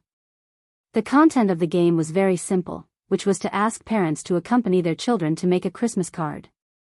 Looking at the scissors, glue, colored pens, and socks on the table, Qin Shueqing's expression froze on the spot. When had she ever made these things in her life? But she had no choice. She had already promised Chen Shi that she would take care of Nianyan for him. Even if Qin Shueqing was unwilling now, she had to be patient and accompany the little girl to pick up the scissors and paintbrush, and began to make the first Christmas card in her life. While teaching everyone how to make a card, the teacher told a short story about Christmas on the podium. The most attractive one was, of course, Santa Claus who gave gifts to every child on Christmas Eve. After telling the story, the teacher motioned for everyone to stop what they were doing for a while, and then announced loudly, "Children, look, who's here." After that, the teacher pointed to the door of the classroom. Then, Santa Claus, wearing a red coat and a long white beard, appeared outside the door. Santa Claus. The moment Santa Claus appeared, the children were in an uproar. He held a big red bag with many small gifts in it. As soon as he entered the classroom, he began to give the children gifts, and at the same time, he gave them an apple that meant peace. Finally, Santa Claus came to the little girl. The little girl eagerly took the apple from the old man's hand, looked up, and found that the face hidden under the beard was particularly familiar. Dad? He was indeed a biological child. Even if she was wearing a beard, the little girl still recognized him at a glance. Dad! The little girl excitedly jumped up and was about to go forward and hug Chin-shi, but Chin-shi made a shushing gesture to her. Shoo, don't let others know that Dad is Santa Claus. This is a secret.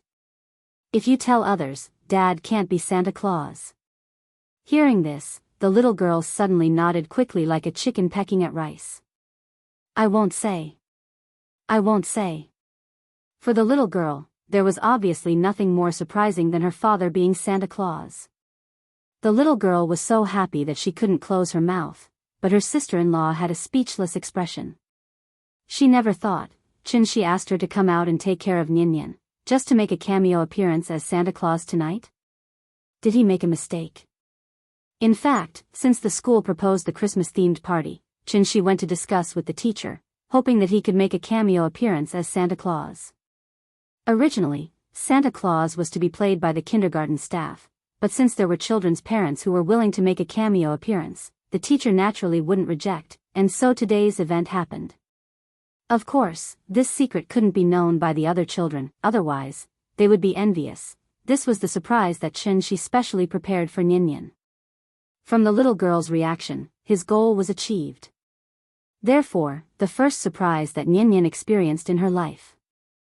Chapter 395. Since she found out that her father was Santa Claus, the little girl had been very excited. She wanted to share the joy in her heart with the two brothers, but she had scruples about Chin-shi's warning just now, so she could only hold her little face and wriggle with excitement all night. Maybe it was because Chin-shi was sitting next to her today, so when the little girl drew the Christmas card, she specially drew it for her. This is Dad. This is Mom. This is Auntie.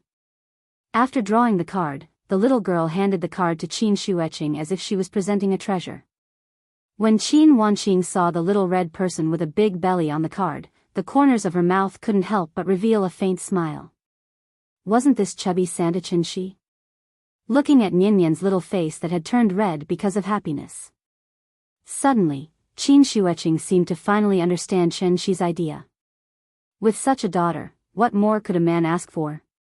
It was said that a daughter was her father's little lover in his last life, wasn't it, because the first man in the world who saw her smile or cry was her father. The first man in the world who hugged her and kissed her was her father. The first man in the world who dared to say to her that he would always be by her side was also her father.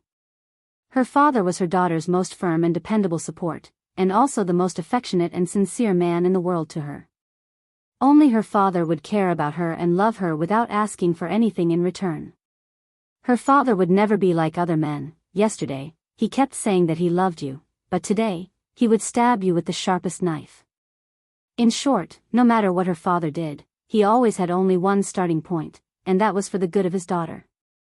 As for whether his daughter could feel and understand the strong father's love in it, it was obviously another matter. A father's love was like a mountain, and a mother's love was like water. The mountain was high, mighty, and magnificent. The mountain was high, and the scenery was moving. The water was good, and the flow was meticulous. It was trickling, soft, and flowing continuously. This was a Christmas full of joy and joy. After the cards were finished, the teacher asked the children to give the cards to the people they wanted to give them to the most. Some children, under the guidance of their parents, gave the cards to their teachers. Some of the children gave the cards to their parents. Only the little girl did not do so. Instead, she put the greeting card into her small school bag. The teacher noticed her unusual behavior, so he came to her side and gently asked her who she wanted to give the card to. Hearing this, the little girl stared at her with her big eyes and asked in confusion, "Teacher, didn't you say that if we give the patients a card, they will get better faster? Mom is sick. I want to give this card to my mother. That way, Mom will recover faster." After saying that, the little girl patted her school bag like a treasure. It seemed that she had high expectations for this greeting card. She had lied to her that her mother was sick, and the little girl had always kept this matter in her heart. Patients needed more care and attention. This 5-year-old child had already learned how to care for others. Qin Shueching fell silent. She gently stroked the little fellow's head, but didn't say a word. Because she finally understood, what exactly was his sister searching for back then? 10,000 Holy Valley was too cold. The stubborn feudal clan rules restricted her thoughts. So all along, she only had one pursuit in her heart. That was to cultivate, and cultivate again. Why cultivate? To ascend. But, wasn't ascension another form of liberation? It was only at this moment that Qin Shueching truly saw her own heart clearly. She seemed to be strong and decisive, but in fact, she was much weaker than Qin Ruoying. At least, her sister could violate the clan rules in order to pursue what she wanted, but she could only numb herself by cultivating day and night. Just like what she said, humans had 7 emotions and 6 desires. This was an unavoidable fact. If one extinguished their emotions and desires, would they still be human? Looking at Nyan's innocent and beautiful smile, Qin Shueching suddenly felt enlightened. She closed her eyes, and the vital energy in her body suddenly began to flow slowly. Under her influence, a faint breeze suddenly blew through the originally closed doors and windows of the classroom. The wind blew the paper on the picture album on the table, and also gently brushed the faces of all the children. No one noticed that something was wrong with her. This woman with exceptional talent and excellent aptitude. She actually had an epiphany just like that. At this moment, Qin had also changed and returned to the classroom. He noticed that Qin Shueching was acting strangely, so he immediately set up a restriction to ensure that her epiphany would not be disturbed by the outside world. "Dad, what's wrong with Auntie? Auntie is tired. Let her rest for a while. She'll be fine soon." "Oh. Then let's speak softly. Don't disturb Auntie." "Good girl, you're sensible." His sister-in-law had an epiphany. After the Christmas party ended, she went home and shut herself in. The secular world tempered her heart, and she took it with equanimity. The world was full of disturbances, and her heart reflected the secular world. She just casually gave some advice, but he didn't expect Qin Shueching to understand it completely. She didn't know whether to laugh or cry about this. After all, this question was obviously beyond the scope of the syllabus. Perhaps this was what they meant by, "Flowers planted with the intention do not bloom, but willows planted without the intention do." Ever since she found the Earth Soul, Qin Shueching's cultivation level shot up like a rocket.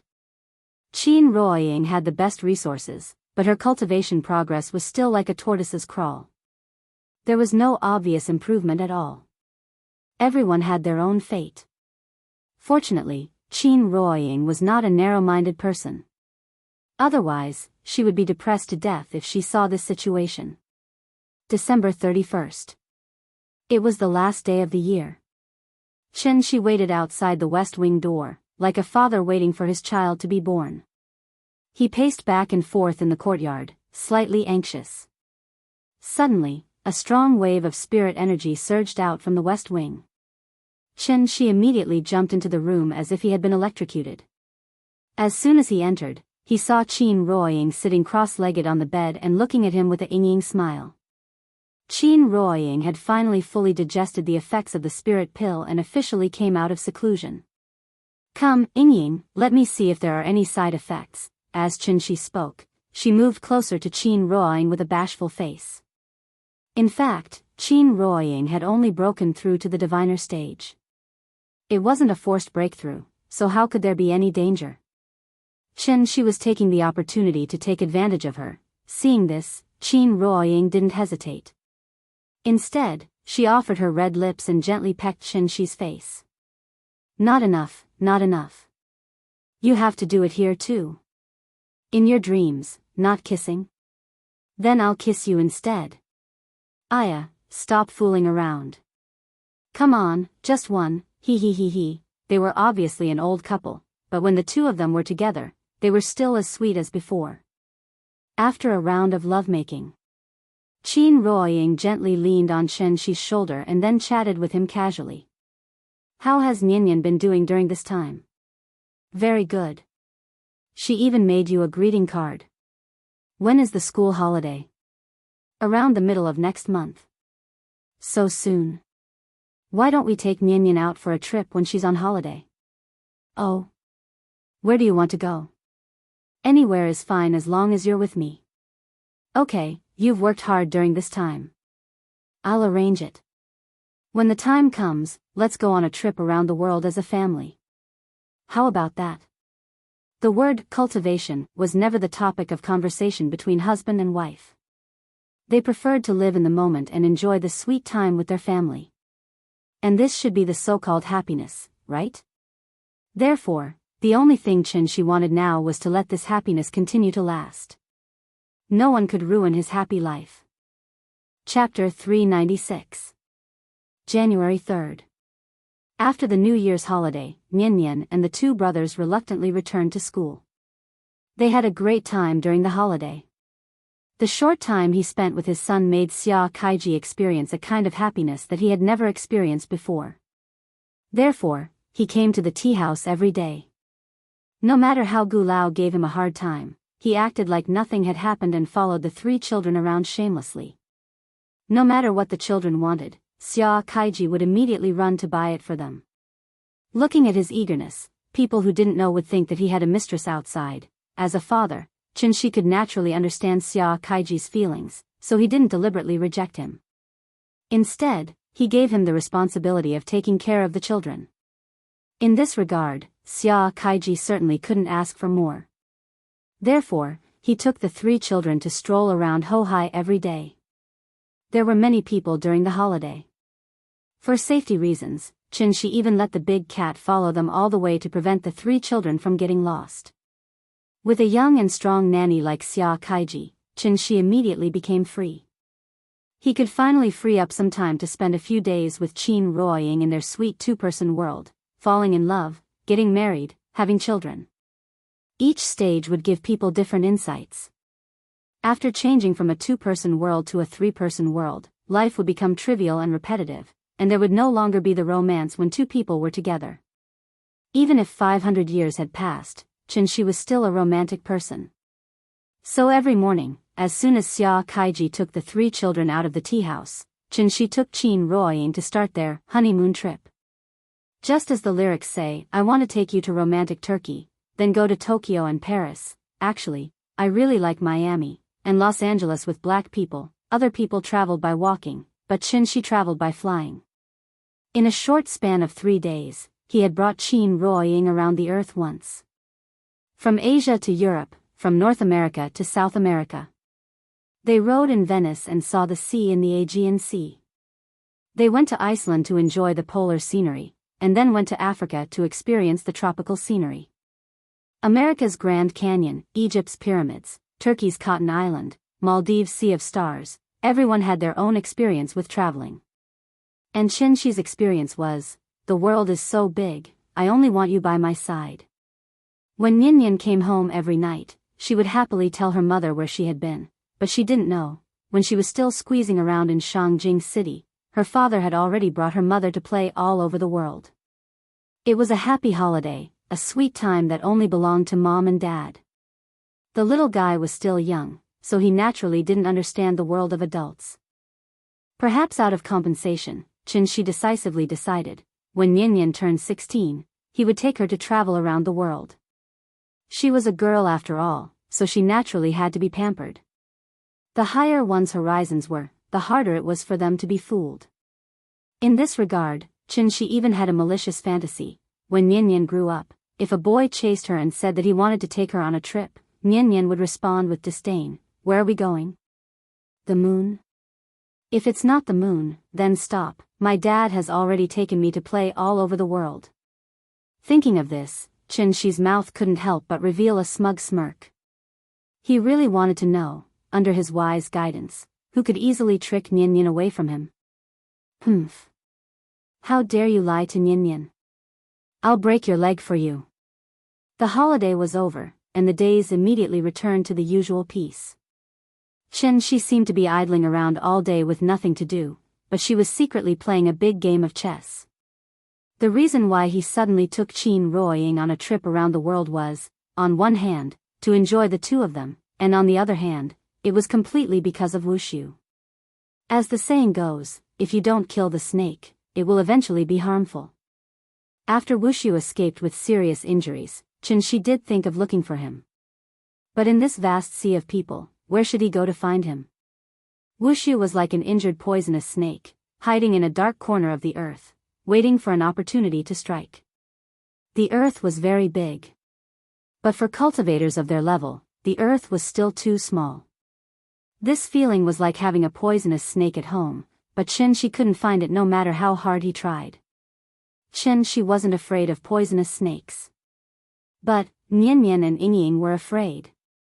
With Wushu's cultivation level, other than Qin Shi, who else could deal with him? It was imperative to get rid of the source of the problem. Therefore, Qin Shi set up restrictions in most areas of the world. These restrictions were equivalent to radars, each covering a range and sensing the fluctuation of spirit energy in the area at all times. As long as Wushu attacked within the range of the restrictions, Qin Shi would be able to detect his location immediately. Of course, if Wushu didn't attack, Qin Shi wouldn't be able to do anything to him. Anyway, let's take it slow, let's see who has more patience. Needless to say, Qin Shi's idea was very good. But he didn't expect this at all. Life always brings unexpected surprises to people. The weather was sunny today, the highest temperature was 6 degrees Celsius. Qin Shi moved a chair to sit in the courtyard, basking in the sun while teaching Qin Ruoying his experience of condensing the core. The so-called cultivation naturally couldn't be achieved overnight. Dual cultivation and whatnot, that was something that only evil cultivators would practice. Qin Shi claimed to be a good youth, so naturally, he wouldn't use this method to forcefully raise Qin Ruoying's cultivation level. It didn't matter if her aptitude was poor, as long as she cultivated slowly, there would be a day when she would break through. Ying, hold your breath and try to gather your vital essence in your energy center. Actually, the process of condensing the core is like forging iron. Only through repeated tempering and hammering can the impurities in the iron block be beaten out, thus making the treasured sword sharper and sturdier. Qin Shi explained in an easy-to-understand way so that Qin Ruoying could understand more easily. After listening to his explanation, Qin Ruoying started to try to refine the primordial core in her body according to his method. The difference between the primordial core and the golden core was probably the difference between iron and steel. Only after going through a lot of tempering could iron become hard. After all, after repeated forging, it would become steel. After Qin Ruoying entered a meditative state, Qin Shi set up a restriction for her, then sat beside her and observed silently. The situation was not bad. The elixir provided Qin Ruoying with enough raw materials, so the only thing she had to do now was to put all these raw materials into a furnace, then burn them repeatedly until the golden core came out. This was a very long process.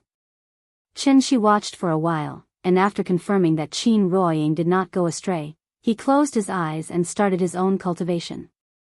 However, not long after Qin Shi closed his eyes, Qin Ruoying suddenly stopped. She suddenly opened her eyes, then as if she was feeling a little uncomfortable, she subconsciously reached out and rubbed her forehead. Ying? What's wrong? Are you not feeling well? Qin Shi sensed that something was wrong with her, so he immediately jumped up from his chair and appeared directly beside Qin Ruoying, then gently pressed his hand on her back. My head is a little dizzy, do I have a fever? Qin Ruoying rubbed her head, then forced a smile at Qin Shi. What fever?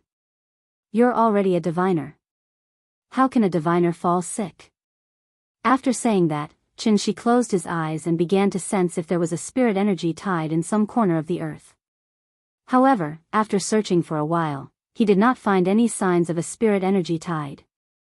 It was as if the entire earth had fallen asleep. It was quiet and peaceful. Qin Shi was a little confused.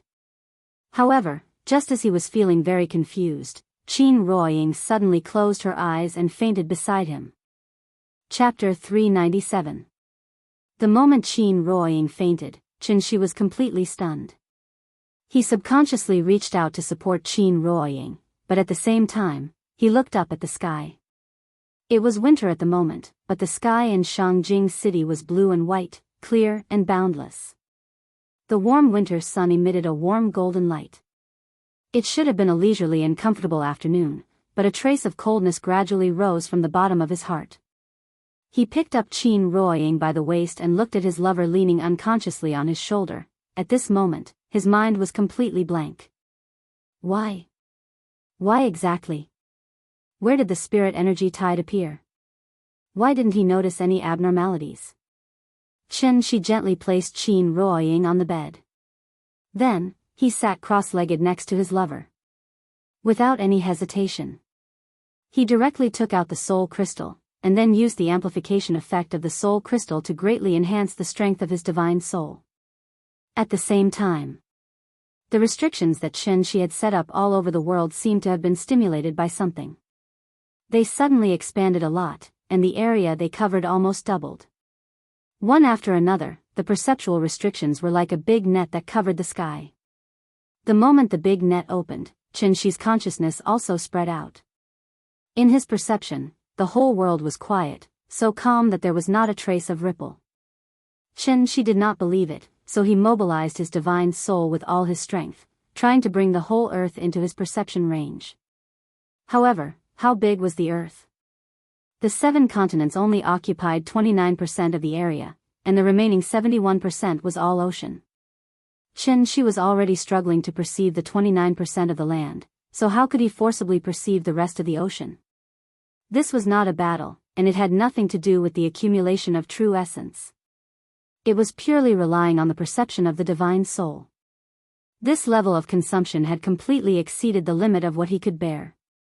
Therefore, after holding on for a few minutes, Qin Shi's 7 orifices began to strangely bleed. Fortunately, Nian was not at home at the moment. Otherwise, wouldn't she be frightened by his current appearance? Qin Shi gritted his teeth and persevered for a long time. In the end, because his spirit was unable to bear the burden, he had no choice but to stop this dangerous action.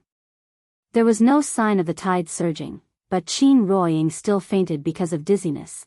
No matter how slow-witted Qin Shi was, he should have figured out the reason by now. It turned out that he had been looking in the wrong direction. Previously, whenever Qin Ruoying felt dizzy, it must be when the tide was surging and the gate of heaven was about to open. This also made Qin Shi fall into a misunderstanding, thinking that Yingying's illness was related to all of this. In fact, the spirit qi tide was a blessing given to cultivators by the heavens. How could it bring bad effects to people?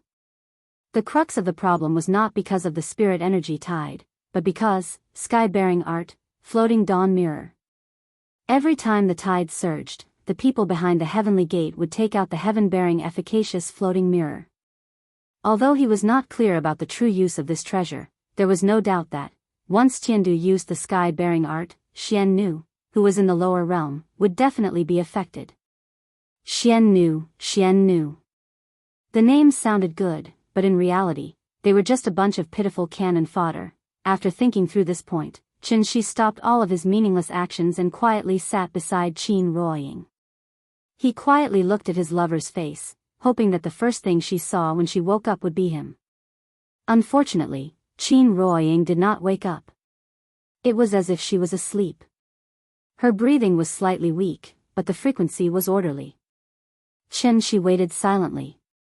But this time, Qin Ruoying was unconscious for a much longer time than the last time. As the light in the room dimmed bit by bit, it meant that the sun was about to set. Ring, ring, ring. Suddenly, a melodious ringtone sounded. It was Qin Shi's cell phone. At this moment, as if he had just woken up from a dream, he suddenly realized, Nian Nian was out of school. As expected, the moment Qin picked up the phone, the little fellow's sweet voice sounded from the other end of the phone. "Daddy, where are you?" "We're out of school." Daddy was delayed by something. "I'll come pick you up now." "Wait for Daddy for one more minute, okay?" "Okay." After hanging up the phone, Qin lowered his head to look at his lover who was still in a deep sleep. After gently kissing her forehead, Qin's figure suddenly disappeared from the room. When he appeared again, he was already outside the school gate. "Daddy! Daddy! Daddy! Daddy is here to pick me up. Goodbye, teacher." As usual, the moment the little fellow saw Qin, she immediately raised her little hand, stepped forward, and ran towards him excitedly. After Qin picked up the little fellow from the ground, the two brothers who had been following the little fellow finally relaxed and waved goodbye to the little fellow reluctantly. The two of them were now picked up by Xia Kaiji's car every day. Naturally, they did not have to trouble Qin every day. "Daddy. Teacher taught us how to sing today." What song?" "Two tigers." After saying that, the little fellow grinned very proudly. If it was in the past, Qin would definitely accompany her to sing all the way home. However, to the little fellow's disappointment, Qin just nodded casually today, and then there was nothing else. Seeing this, the little fellow was obviously a little unhappy. Just as she was about to flare up, the little fellow suddenly seemed to have thought of something, so she immediately shut her little mouth and quietly lay on Qin's shoulder. The teacher said, "Everyone has a time when they are in a bad mood, even Daddy and Mommy are no exception. Daddy is in a bad mood today, so I won't disturb Daddy." Nian Nian is very sensible. The father and daughter quickly returned home without saying anything. At this time, the little fellow finally knew why Daddy was in a bad mood. Mommy is sick again. Looking at Mommy lying on the bed, the little fellow followed Daddy's usual behavior and carefully covered Mommy with the quilt. After that, the little fellow stopped making a fuss. After eating her dinner obediently, she started to watch cartoons in silence. While watching cartoons, the little fellow would still look back at Daddy and Mommy from time to time. Daddy had been silently staying by Mommy's bedside. Although the cartoon characters on the TV kept making noises, there was a strange silence in the room from beginning to end. Time passed by, and soon it was time for the little fellow to sleep. She was sleepy. However, she did not call Daddy. Instead, she ran to the bathroom, then brought a small stool and tiptoed to turn on the tap.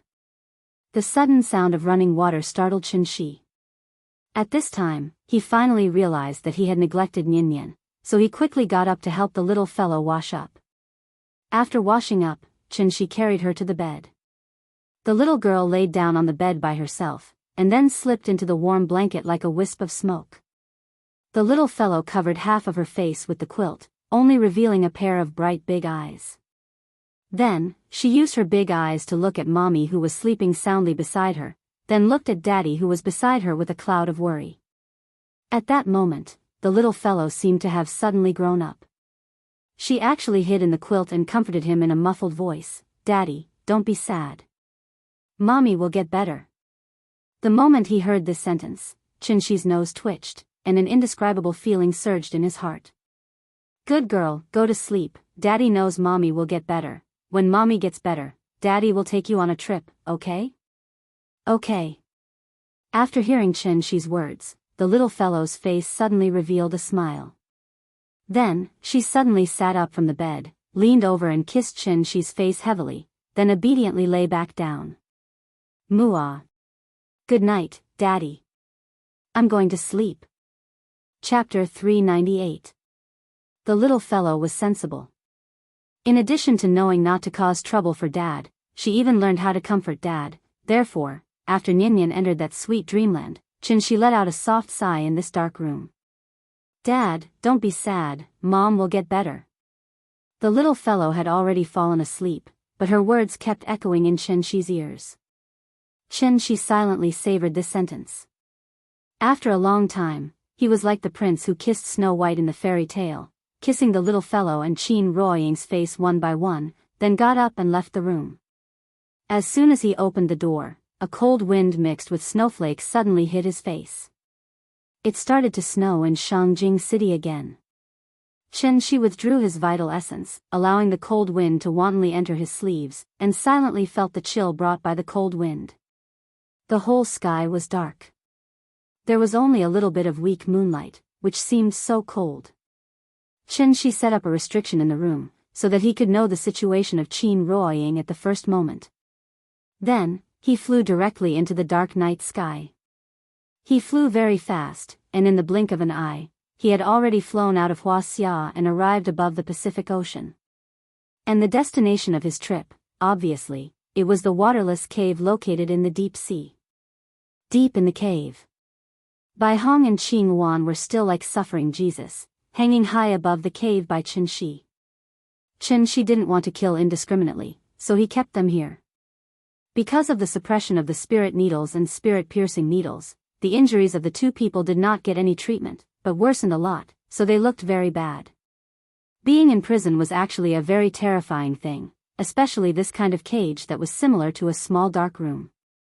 Unable to see the sun, unable to communicate with people, in this cramped and oppressive space, the most frightening and tormenting thing was, it was actually loneliness. Qing Wan's injuries were more serious, so she could only be awake for about 2 or 3 hours a day, and at other times, she was in a self-protective coma. Chen Shi came at the right time today, just when Qing Wan was awake. Bai Hong and Qing Wan were talking in a low voice. As soon as they heard the movement caused by Chen Shi flying out of the cold pool, a trace of fear flashed across their faces. Yes, Divine General Tiandu was also afraid. After a long period of confinement, they had developed a fear of Chen Shi. They were not afraid of death, but they were afraid of this endless loneliness. Come. Kill me. Kill me. The moment Chen Shi appeared, Qing Wan was like an enraged beast, crazily roaring at Chen Shi. As he roared, he spat at Chen Shi in an attempt to infuriate Chen Shi so that she would kill him. Do you want to die so much? Then I to you, Qing to Tiandu to Tiandu to be to kill to Tiandu to die to be killed. Then, a stream of qi like a heavy hammer smashed into Qing Wan's chest. Qing Wan was already injured, and after suffering such a heavy blow, she immediately spat out a large mouthful of blood. She could only hang her head weakly, and it seemed that she had lost half of her life. Stop. You're going to kill him like this.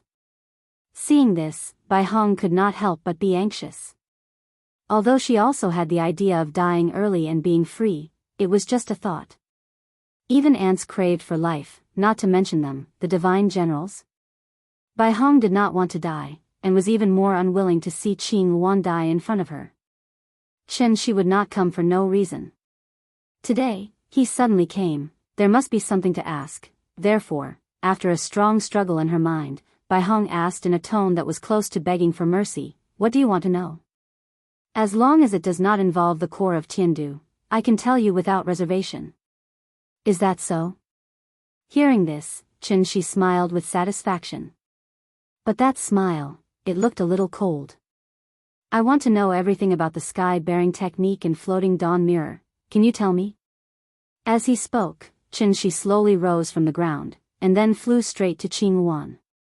He was obviously talking to Bai Hong, but he used his qi to lift Qing Wan's head, and began to size up this poor divine general who was covered in wounds.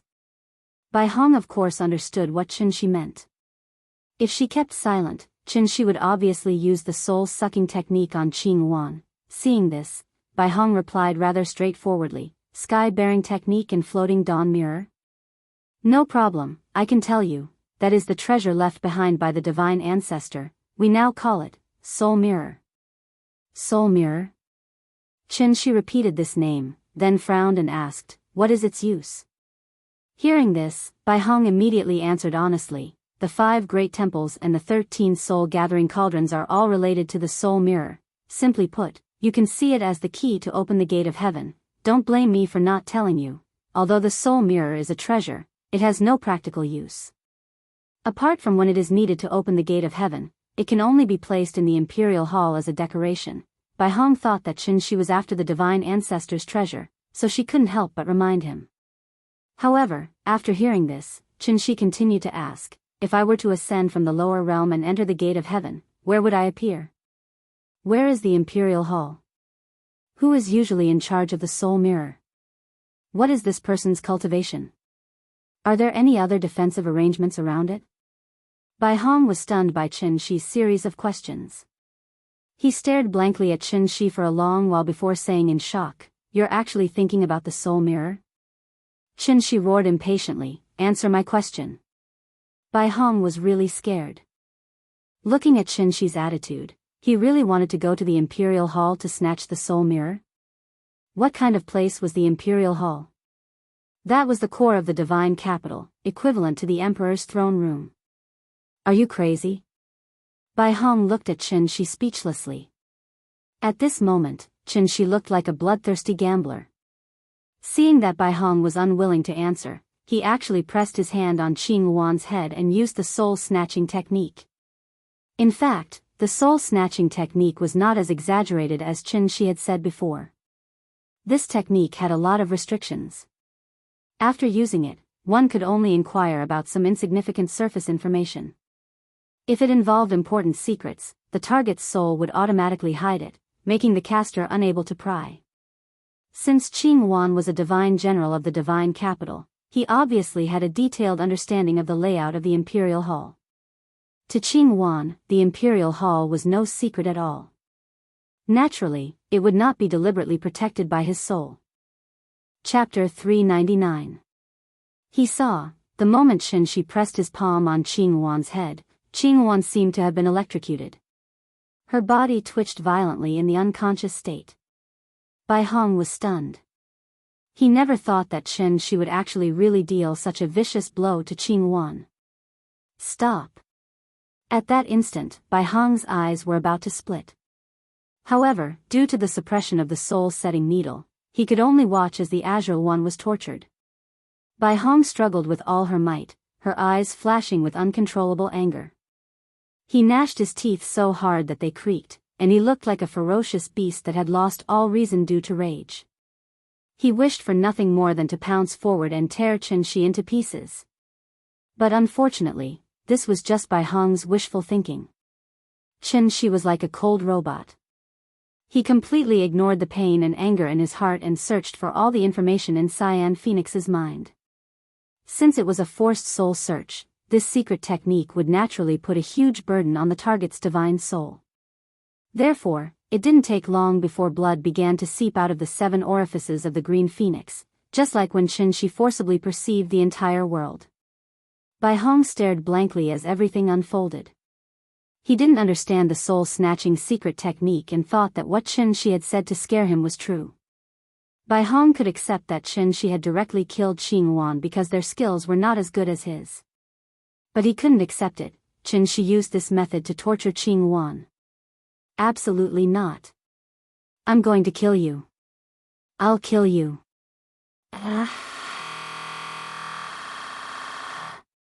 Anger gives strength, as long as it is not mixed with the hesitation and apprehension of the weak. It was precisely because of this, Bai Hong, who was already on the verge of death, actually burst out with an extremely strong true essence fluctuation from his body. This surge of true essence was too ferocious, and it actually shook off the golden needles that Qin Shi had inserted into his body one by one. Qin Shi didn't even have time to withdraw the secret method from Qing Yuan's body before Bai Hong rushed towards him like a tiger that had just escaped from its cage. Die. Bai Hong's face was strangely flushed. As soon as he broke free, his body constantly emitted a strong true essence fluctuation. Bai Hong's current state was very strange. He was clearly wounded all over, and there was barely a tenth of the Jin Yuan left in his body, but he was still able to release Jin Yuan fluctuations that were far stronger than when he was at his peak. Before it could attack, the true essence slammed into the wall again and again, causing the entire cave to tremble violently. After Bai Hong let out a roar, he immediately waved his right hand and slapped Qin Shi's head fiercely. At this time, Qin Shi, who sensed the abnormality, hurriedly withdrew his secret technique and took Bai Hong's palm strike head-on. Bang! In an instant, there was a violent explosion in the cave. Chen Shi was actually forced to retreat more than 10 meters. Are you crazy? Looking at this divine general of Tiandu who was on the verge of going crazy, it was Chen Shi's turn to be surprised.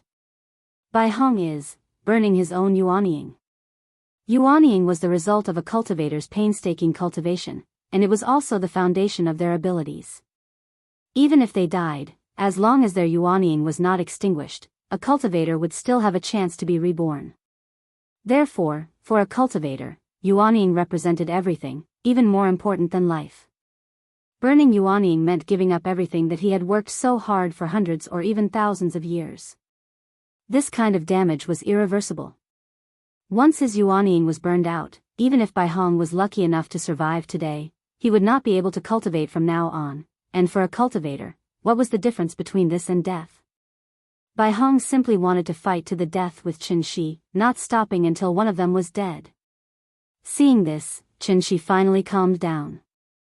After taking a deep look at Bai Hong, he asked in a slightly strange tone, burning yuanying? Since you're so desperate, then I admit defeat, okay? Actually, I didn't want to kill you. This secret technique won't harm your life, it's just to scare you. How about this, let's talk nicely. Admit defeat? Hearing this, Bai Hong could not help but be stunned.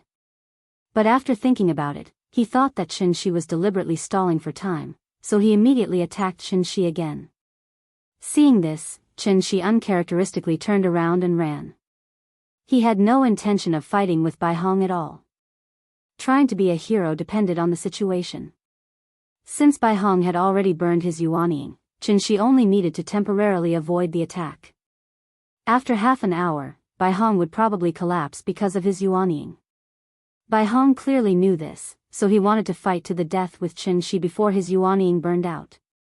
But what he did not expect was, Chen Shi was running faster than a rabbit at this moment. His cultivation level was much higher than Bai Hong's. Now that he was determined to run, how could Bai Hong easily catch up to him? Thus, the two of them began a game of cat and mouse in the deep sea. Chen Shi was like walking a dog on an electric scooter. From time to time, he would turn around and send a voice transmission to Bai Hong, calm down, let's talk nicely, if you stop now, you should still be saved, you saw it too, if I'm determined to run, you won't be able to catch me at all, I advise you not to be so stubborn, when the nascent soul is burned up, I will be able to decide whether I want to kill him or not. I see that you're a man, I don't want to take your life, so I advise you. Under Chen Shi's constant persuasion, Bai Hong finally stopped. He could not catch up, and he could not beat him, what else could he do? He was also very desperate. The two confronted each other across the trench. After a long while. Only then did Bai Hong say in a deep voice, I only have one request. If you agree, you can kill me or cut me up as you wish in the future. If not, I can only fight to the death with you. In this regard, Chen Shi was very magnanimous, so he responded readily, okay, say it. Don't use such despicable means again, or I won't let you go even if I become a ghost. Chen Shi naturally did not take Bai Hong's threat to heart. However, he still gave Bai Hong a definite answer. I can promise you, but there's a condition, you must make a heart demon oath and promise that you won't hide anything from me. You must answer all the questions I ask you in full detail. If you hide anything, you will be swallowed by the oath. Hearing this, Bai Hong did not immediately answer. Instead, his eyes flickered, and no one knew what he was thinking. Of course, Chen Shi knew what he was thinking, so he immediately added, don't worry, I have no interest in going against Tiandu. The reason why I want the soul mirror is entirely because of my wife. She is the arbiter of fate Xian Nu, so, do you understand? After hearing Chen Shi's words, Bai Hong's expression softened. Because of the arbiter of fate Xian Nu? So that's why. Bai Hong thought seriously for a while, and after receiving Chen Shi's repeated assurances, he finally stopped his suicidal behavior. Although the yuanying had not yet burned out, it had caused extremely serious damage that was almost irreversible. Therefore, the moment Bai Hong removed his inner yuan, he seemed to have aged many years, and his appearance changed from that of a young man in his 20s to that of a middle-aged man in his 40s. When Chen Shi saw his sickly appearance and that even flying was a problem, he kindly helped him stabilize his injuries and flew him back to the cave. On the way back, Bai Hong seemed to have finally figured something out, and he suddenly turned to Chen Shi and said, "You have the strength of a celestial venerable. Tiandu shouldn't make an enemy of you for no reason. Since everything you've done is for your wife, I can tell you where the soul mirror is.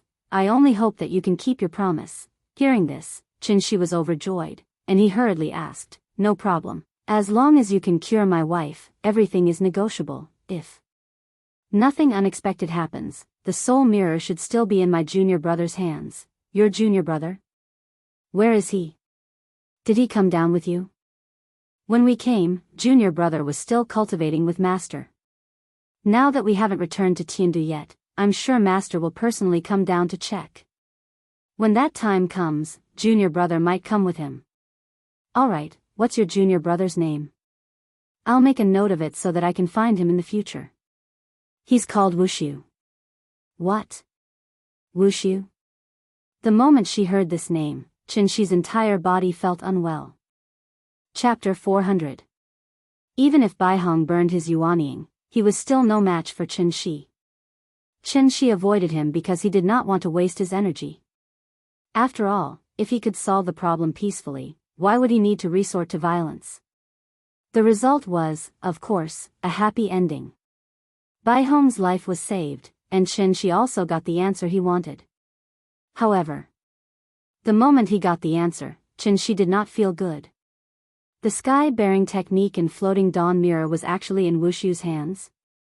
If he had known this would happen, Chen Shi would have left Wushu on Daiyu Island even if he burned his yuanying that day. Unfortunately, there were no ifs. Wushu had already escaped, and at this moment, he might be hiding in some dark corner of the earth, laughing secretly. Now that things had come to this, Chen Shi's regret was useless. Therefore, he could only hope that he could successfully find Wushu and get the soul mirror from him. Since Yingying's illness was related to the soul mirror, he had to get the soul mirror no matter what method he used. For this reason, Chen Shi even had the dangerous idea of fighting his way to Tiandu. In fact, Chen Shi did not want to be enemies with anyone. Just like what he taught Ninian on a daily basis, we do not cause trouble, but we are definitely not afraid of trouble. And this was also his daily principle. I avoided it only because I had a family. I did not want my family to take any unknown risks. The money, status, and power of the mortal world were meaningless to Chen Shi. Similarly, the rare treasures, cultivation techniques, and elixirs of the cultivation world were also dispensable to Chen Shi. After all, with Nianyan and Yingying, he already had the whole world. Why should he care about these worldly possessions? Chen Shi wanted to avoid the world. Not escape, but avoid. Avoid all unnecessary trouble. But unfortunately, avoiding was not the way to solve the problem. Since the problem had already appeared, Chen Shi could only think of a way to solve it. Fighting was not the only way to solve the problem. If it wasn't necessary, Chen Shi wasn't willing to make enemies everywhere. Therefore, he tried to communicate with Bai Hong, hoping to find another way to solve this problem from Bai Hong. Otherwise, Chen Shi might really have to fight all the way from the Heavenly Gate to the Imperial Extreme Hall. Bai Hong understood the situation. When he learned of Chen Shi's motives, he no longer tried to obstruct him. On the contrary, he hoped that Chen Shi could smoothly obtain the soul mirror and thus resolve the illness plaguing Qin Ruoying, thereby forming a good relationship with Heaven Capital. Didn't Bai Hong resent Chen Shi? Obviously, it was impossible. However, he had no choice but to lower his head under the eaves. Churchill once said, "There are no eternal friends in this world, nor are there eternal enemies, only eternal interests." Since the two of them had reached a preliminary consensus, the next priority was, obviously, he wanted to find Wushu. But in this vast sea of people, where should he go to find her? For this reason, after a serious discussion between Chen Shi and Bai Hong, they finally found a more reliable method. That was, Bai Hong appeared and used divine telekinesis to lure Wushu out. It was equivalent to humans sending signals to space to search for aliens. Chen Shi circled the world with Bai Hong, and Bai Hong continuously released divine telekinesis to lure Wushu out. No matter what, the two of them were fellow disciples and had a close relationship. With Bai Hong as a guarantor, Wushu should be able to boldly show up. This method had a certain degree of feasibility. Therefore, Bai Hong and Qing Wan temporarily broke away from their prisoner status and became Qin Shi's friends. Naturally, he couldn't treat his friends too badly. Therefore, Qin Shi brought Bai Hong and Qing Wan to Kangju district and temporarily settled them here. For safety reasons, Qin Shi didn't remove the seal in Qing Wan's body. He only relieved her internal injuries and gave her the right to move freely. After that, Qin Shi began to tour the world with Bai Hong overnight. Bai Hong's divine telekinesis range was limited, so she could only release it bit by bit. The whole process was like a salesperson sweeping the floor. She needed to go door to door to hand out business cards. This was a very long process. Qin Shi roughly calculated the time. Even if he flew with Bai Hong, it would take at least 3 months for Bai Hong to use divine telekinesis to sweep the world. 3 months, so be it. It was much better than being at a loss for what to do. Therefore, for the next period of time, Qin Shi still sent the little girl to and from school on time during the day and took care of her daily life. At night, after the little girl fell asleep, he would start to tour the world with Bai Hong. During this period, Bai Hong was very cooperative and didn't play any tricks the whole time. But Qin Shi's mood was getting heavier and heavier day by day. Because Qin Ruoying had not woken up. Yingying's coma time was far beyond Qin Shi's imagination. Her breathing didn't stop, and the vital essence in her body was still circulating on its own. Everything was normal, but she couldn't wake up and looked like a vegetable. Bai Hong had never seen such a situation. He didn't know much about the Siming Xian Nu, so he could only persuade Qin Shi not to worry too much. As long as they found the soul mirror, everything would naturally be solved. Both of them placed their hopes on Wushu. But they didn't know, Bai Hong's divine telekinesis had already attracted the attention of Jiang Yan and the others. This kind of indiscriminate divine telekinesis coverage was definitely undetectable by ordinary people.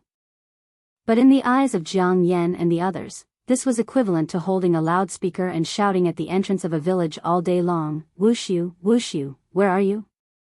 Come out, I have something to talk to you about."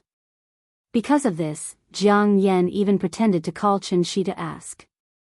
Although they were allies, Qin Shi was still wary of this old man, so he didn't tell him the truth. He only said that he wanted to find Wushu to prevent future trouble. Jiang Yan naturally didn't believe Qin Shi's excuse. Therefore, this old man continued to follow Qin Shi for a long time and accurately guessed Qin Shi's true purpose. For Jiang Yan, Qin Shi was a great help in overturning Tiandu, so he naturally couldn't let this help become a hindrance. So, Jiang Yan began to act. No one had ever noticed this mysterious organization. It was called the 9 Serenities. There were 9 heavens in the sky and 9 layers of earth. There was Tiandu above and the 9 Serenities below. Ever since the divine ancestor led the generals of Tiandu to ascend to the great world, the sinners left behind in the lower realm were full of hatred and formed this mysterious organization. Compared to Tiandu, its strength was too insignificant. After all, they could only watch the spiritual qi dry up and witness the arrival of the end of the world. They used to be high and mighty cultivators, but now they were like maggots in the gutter. Even becoming a diviner required a great opportunity. They could be as humble as dust, but they couldn't be as twisted as maggots. The resentment that had accumulated for thousands of years, it wasn't until the emergence of the first spiritual qi tide that they finally had the opportunity to release it. The generals of Tiandu didn't even know that there was such a reactionary organization in the lower realm. But the people of the 9 Serenities had already made an oath. They only lived to overturn Tiandu and avenge the suffering of thousands of years of repression. The 9 Serenities had begun to plan a long time ago. In addition to constantly sending people to Tiandu as spies, the rest of the people were silently waiting for the opportunity. For this reason, they would rather endure hundreds or even thousands of years of loneliness and torture, just to wait for the right time. Now the time had come, and they only lacked the opportunity to blow the horn. Qin Shi. Chapter 401. This was an era where there were no secrets. But the existence of the 9 Serenities, had never been known to outsiders. After tens of thousands of years of dormancy and management, the power of the 9 serenities had far exceeded everyone's imagination. They were like an invisible net, firmly grasping the entire earth in the palm of their hand. Whether it was the Hua Xia or other countries, from the nobles to the lowly peddlers, no one could escape the control of the 9 serenities. It was a very simple principle. Even the Rothschild family could exist for hundreds of years, let alone a super-large organization composed of immortal cultivators like the 9 serenities. Zhuangzi once said, "Summer insects cannot speak of ice, and children cannot speak of the sea." For immortal cultivators, fame and fortune in the eyes of mortals were meaningless. The only purpose of their existence was to one day completely overturn Tiandu and establish a new dynasty of their own, the 9 serenities. As the spiritual energy of heaven and earth declined day by day, the celestial being almost became a threshold for cultivation. But the inheritance of the 9 serenities was passed down generation after generation. They hid behind the scenes, providing unimaginable help to mortals, and indirectly controlling one dynasty after another in the world. Whether it was the Hua Xia Empire in the east, or the Roman Empire, the Ottoman Empire, or the Macedonian Empire in the west, the 9 serenities never interfered with the rise and fall of human dynasties, but they always put down their chess pieces when necessary. After all, compared to the high and mighty Tiandu, the 9 serenities were too weak. They had to make use of all the resources available to them in order to fight a battle with Tiandu with a great disparity in strength. The winner could have everything. Just like when the Tai Ching divine ancestor led everyone to the great world and enjoyed the entire great world alone. The sinners who stayed in the lower realm could only suffer the depletion of spiritual energy and watch their inheritance deteriorate with each generation. That feeling, just like how human civilization degenerated from the universal era to the primitive era, how could the primitive people who stayed on Earth not hold a great grudge against Tiandu? The 9 serenities was a super-large tribe formed by these primitive people. Although the divine ancestor had kindly left the divine gate and gave the descendants of the sinners a chance to ascend. However, the old man seemed to have not thought of a problem at all, and that was, if the descendants of these sinners were able to cultivate to the celestial realm in such simple conditions in the lower realm, then if they were born in the great world, how could their cultivation base stop at the celestial realm? Think about it from another perspective. I spent my entire life cultivating in the lower realm, and it took me 200 years to finally break through to the Deva realm. But when he came to Tiandu, he found that a young man in his 20s or 30s could easily become a celestial. How would the sinners of the lower bound, who had cultivated their entire lives, feel? That was how resentment was born. They could be as humble as dust, but they could not be as twisted as maggots. Such an unfair encounter had already distorted the mentality of the people of the 9 serenities. Finally, the resentment that had accumulated in their hearts for tens of thousands of years was completely ignited with the appearance of the spirit energy tide. With the recovery of spirit qi, the human world will prosper. The 9 serenities would never allow Tiandu to return to the lower realm. Because the lower realm belonged to them. It was precisely because of this, at the same time that Chen Shi led Baihong to search for Wushu, the 9 serenities led by Jiang Yan also began to move. They did not have a soul as powerful as Chen Shi's, but they used a more effective method, which was face recognition. As long as there were cameras and internet coverage, there was no way to escape the detection of a supercomputer. Wushu might not have thought that there would be so many people in the world looking for him. After this period of recuperation, his injuries had more or less healed. However, for safety reasons, Wushu had never left the Arctic Circle. In addition to his daily cultivation and recuperation, this guy would lie on the iceberg, fishing and playing with polar bears. His days were quite comfortable. On this day, January 20th. It had been a full 3 months since they had escaped with the Wushu blood escape. If compared to the time in Tiandu, it was equivalent to 24 months, which was 2 years. Everything was relative. Including time. The flow of time in the great world was different from that in the lower realm. 1 year on earth was 8 years in heaven. And this was the fundamental reason why the flow of time in the Goyao Temple was 8 times slower than the outside world. The 5 temples were directly connected to Tiandu, so the flow of time in the temples was not Earth's time, but Tiandu's time. Qin Shi used the Guiyao Temple as a cultivation place before, but he did not figure out the key point. In addition, it was also because of the time difference between the two realms that divine generals of Tiandu were generally unwilling to come to the lower realm. Take Wushu for example, he had only been in the lower realm for 3 months, but 2 years had passed in heaven. What did 2 years mean? Divine generals who were about the same cultivation level as Wushu had probably surpassed him by now. Sailing against the current, one would fall behind if they did not advance. How could Wushu not be depressed? Not only did Qin Shi destroy the 5 temples, but he also King dispersed the spirit energy tide immediately. Without the support of the spirit energy tide, the divine gate could not be opened at all. He had a home, but he could not go back, therefore, Wushu was as depressed as he could be at this moment. When he thought about how he had wasted 2 years in the lower realm, Wushu's mood became particularly bad. He was not in the mood to continue cultivating, so he got up and flew out, ready to stroll around and relax. For safety reasons, Wushu did not fly too far, but came to a human city closest to the North Pole, Longyern City. There was the northernmost bank in the world, the northernmost church in the world, and even a university in the northernmost part of the world. There were about 1,800 people in the town. Because of the polar night, the entire town would be in darkness from November to January every year, and there was not a trace of sunlight at all. The sky here was dark green, and the cold wind was bone-chilling, but the houses were colorful. Because, the 3-month-long night made this small town the most romantic place in the world. Wushu soon arrived at Longyern City. As soon as he walked into the town, he was deeply fascinated by the colorful houses and the colorful neon lights in front of him. Therefore, Wushu walked directly into the bar with the most people almost without any hesitation. In terms of combat power, ordinary people were no different from ants in the eyes of immortal cultivators. But in terms of playfulness, 10,000 immortal cultivators might not be as good as one ordinary person.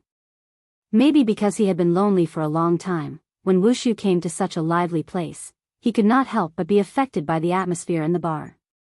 Therefore, he did not even think about it, and directly removed the breath concealment technique, then sat at the bar like an ordinary customer and drank leisurely. From beginning to end, he did not realize that the thing that kept flashing red on the bar was called. Chapter 402. There was no day in Longyern City, only 24 hours of night. This was a pure land located in the far north, the only city in the world where death was illegal. But today, this pure land was destined to be dyed red with blood. Under the long polar night, Longyern City was filled with a romantic atmosphere. This was the best time for the town's bar business. The bar music was turned up to the maximum, almost deafening people's ears. Tourists from all over the world were affected by the atmosphere and started to dance crazily on the dance floor. The air was filled with the smell of hormones. A coldly dressed woman mixed in with the crowd of men, laughing and joking. She used flirtatious words to tease the men who couldn't control themselves. When the man wanted to take a step further, the woman was like a slippery loach, running to another target. The woman shuttled back and forth in the crowd. Suddenly, she saw the Asian man sitting by the bar. This man was very strange. He was only wearing a strange long robe and a thin layer of clothing. The woman guessed which country's traditional clothing was from, and her interest was piqued little by little. Since he was used to eating Western food, it would be a good experience to change his tastes once in a while. The woman treated this man as her prey tonight, and sat directly next to him. There were no blondes in Tiandu. Therefore, Wushu couldn't help but raise his eyebrows slightly when he sensed the woman approaching him. Interesting. Even though they didn't speak the same language, the woman's ambiguous aura floated into Wushu's eyes. If it was in the past, Wushu definitely wouldn't have any interest in this kind of ant-like existence. But today was different, he was here to relax. Therefore, Wushu imitated the others and pulled the woman into his arms. The woman smiled proudly, as if she was very satisfied with her charm. However, just as the woman was about to offer her red lips and have a beautiful encounter with this mysterious Asian man, Wushu's figure mysteriously disappeared from her side. The woman was stunned for a few seconds before she let out a heart-wrenching scream. At the same time, Wushu's figure suddenly appeared above the town. It was snowing heavily outside the house, and the cold wind was bone-chilling. The visibility was less than 10 meters, but Wushu's line of sight was firmly fixed on the southeast direction. There was an extremely powerful Jin Yuan fluctuation at that location, and Wushu also sensed a trace of hostility from this wave. It was obvious that they were here for him. Seeing this, Wushu did not cower. Instead, he flew towards that direction. This was a huge iceberg that had not melted for 10,000 years. It floated on the Arctic Ocean, moving slowly with the waves.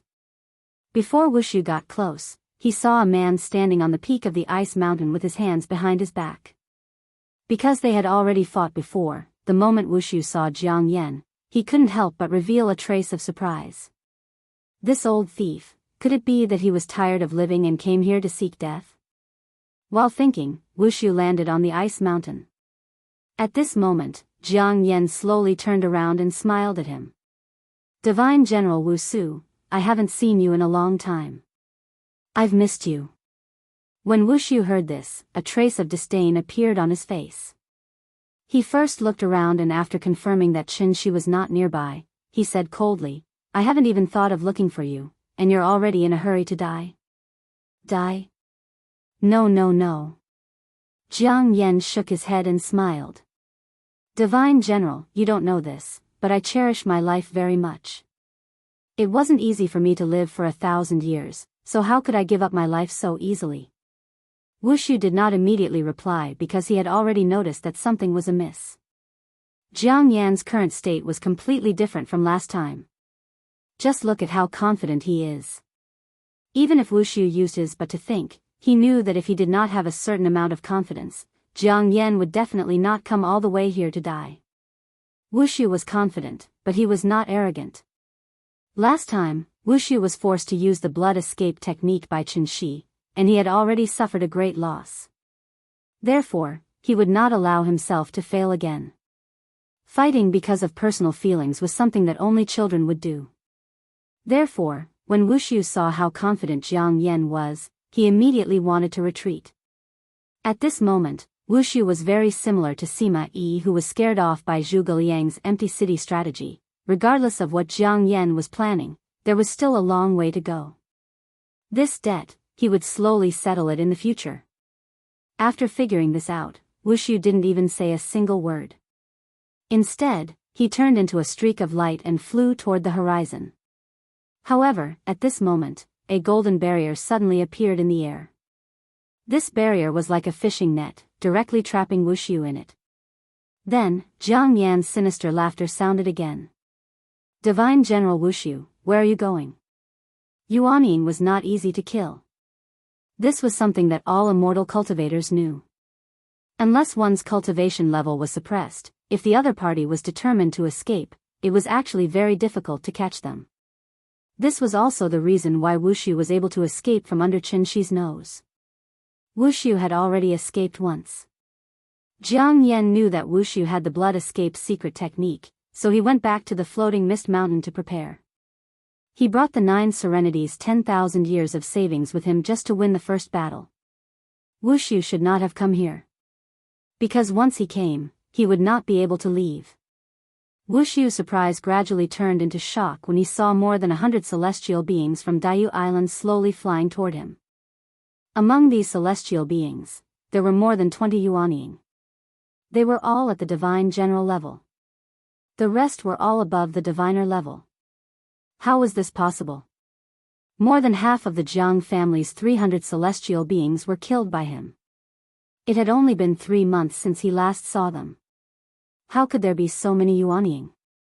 While Wushu was still in a daze, the Jiang family's celestial beings had already surrounded him, just like last time on Daiyu Island. However, this time, Wushu's mood completely changed. No, how could there be so many Yuanying in the lower realm? Who exactly are you people? Perhaps because Wushu knew that he could not escape, after taking out the Wuji apricot yellow flag and the white bone soul summoning banner, he locked his gaze on Jiang Yan and tried to get an answer from Jiang Yan. But unfortunately, Jiang Yan seemed to know that villains usually died from talking too much. Thus, he did not answer any of Wushu's questions. Instead, he nodded lightly at the celestial beings present. Formation. Yin Yang 6 Directions Formation, activate. In an instant, the skies suddenly lit up, and multicolored light filled the sky.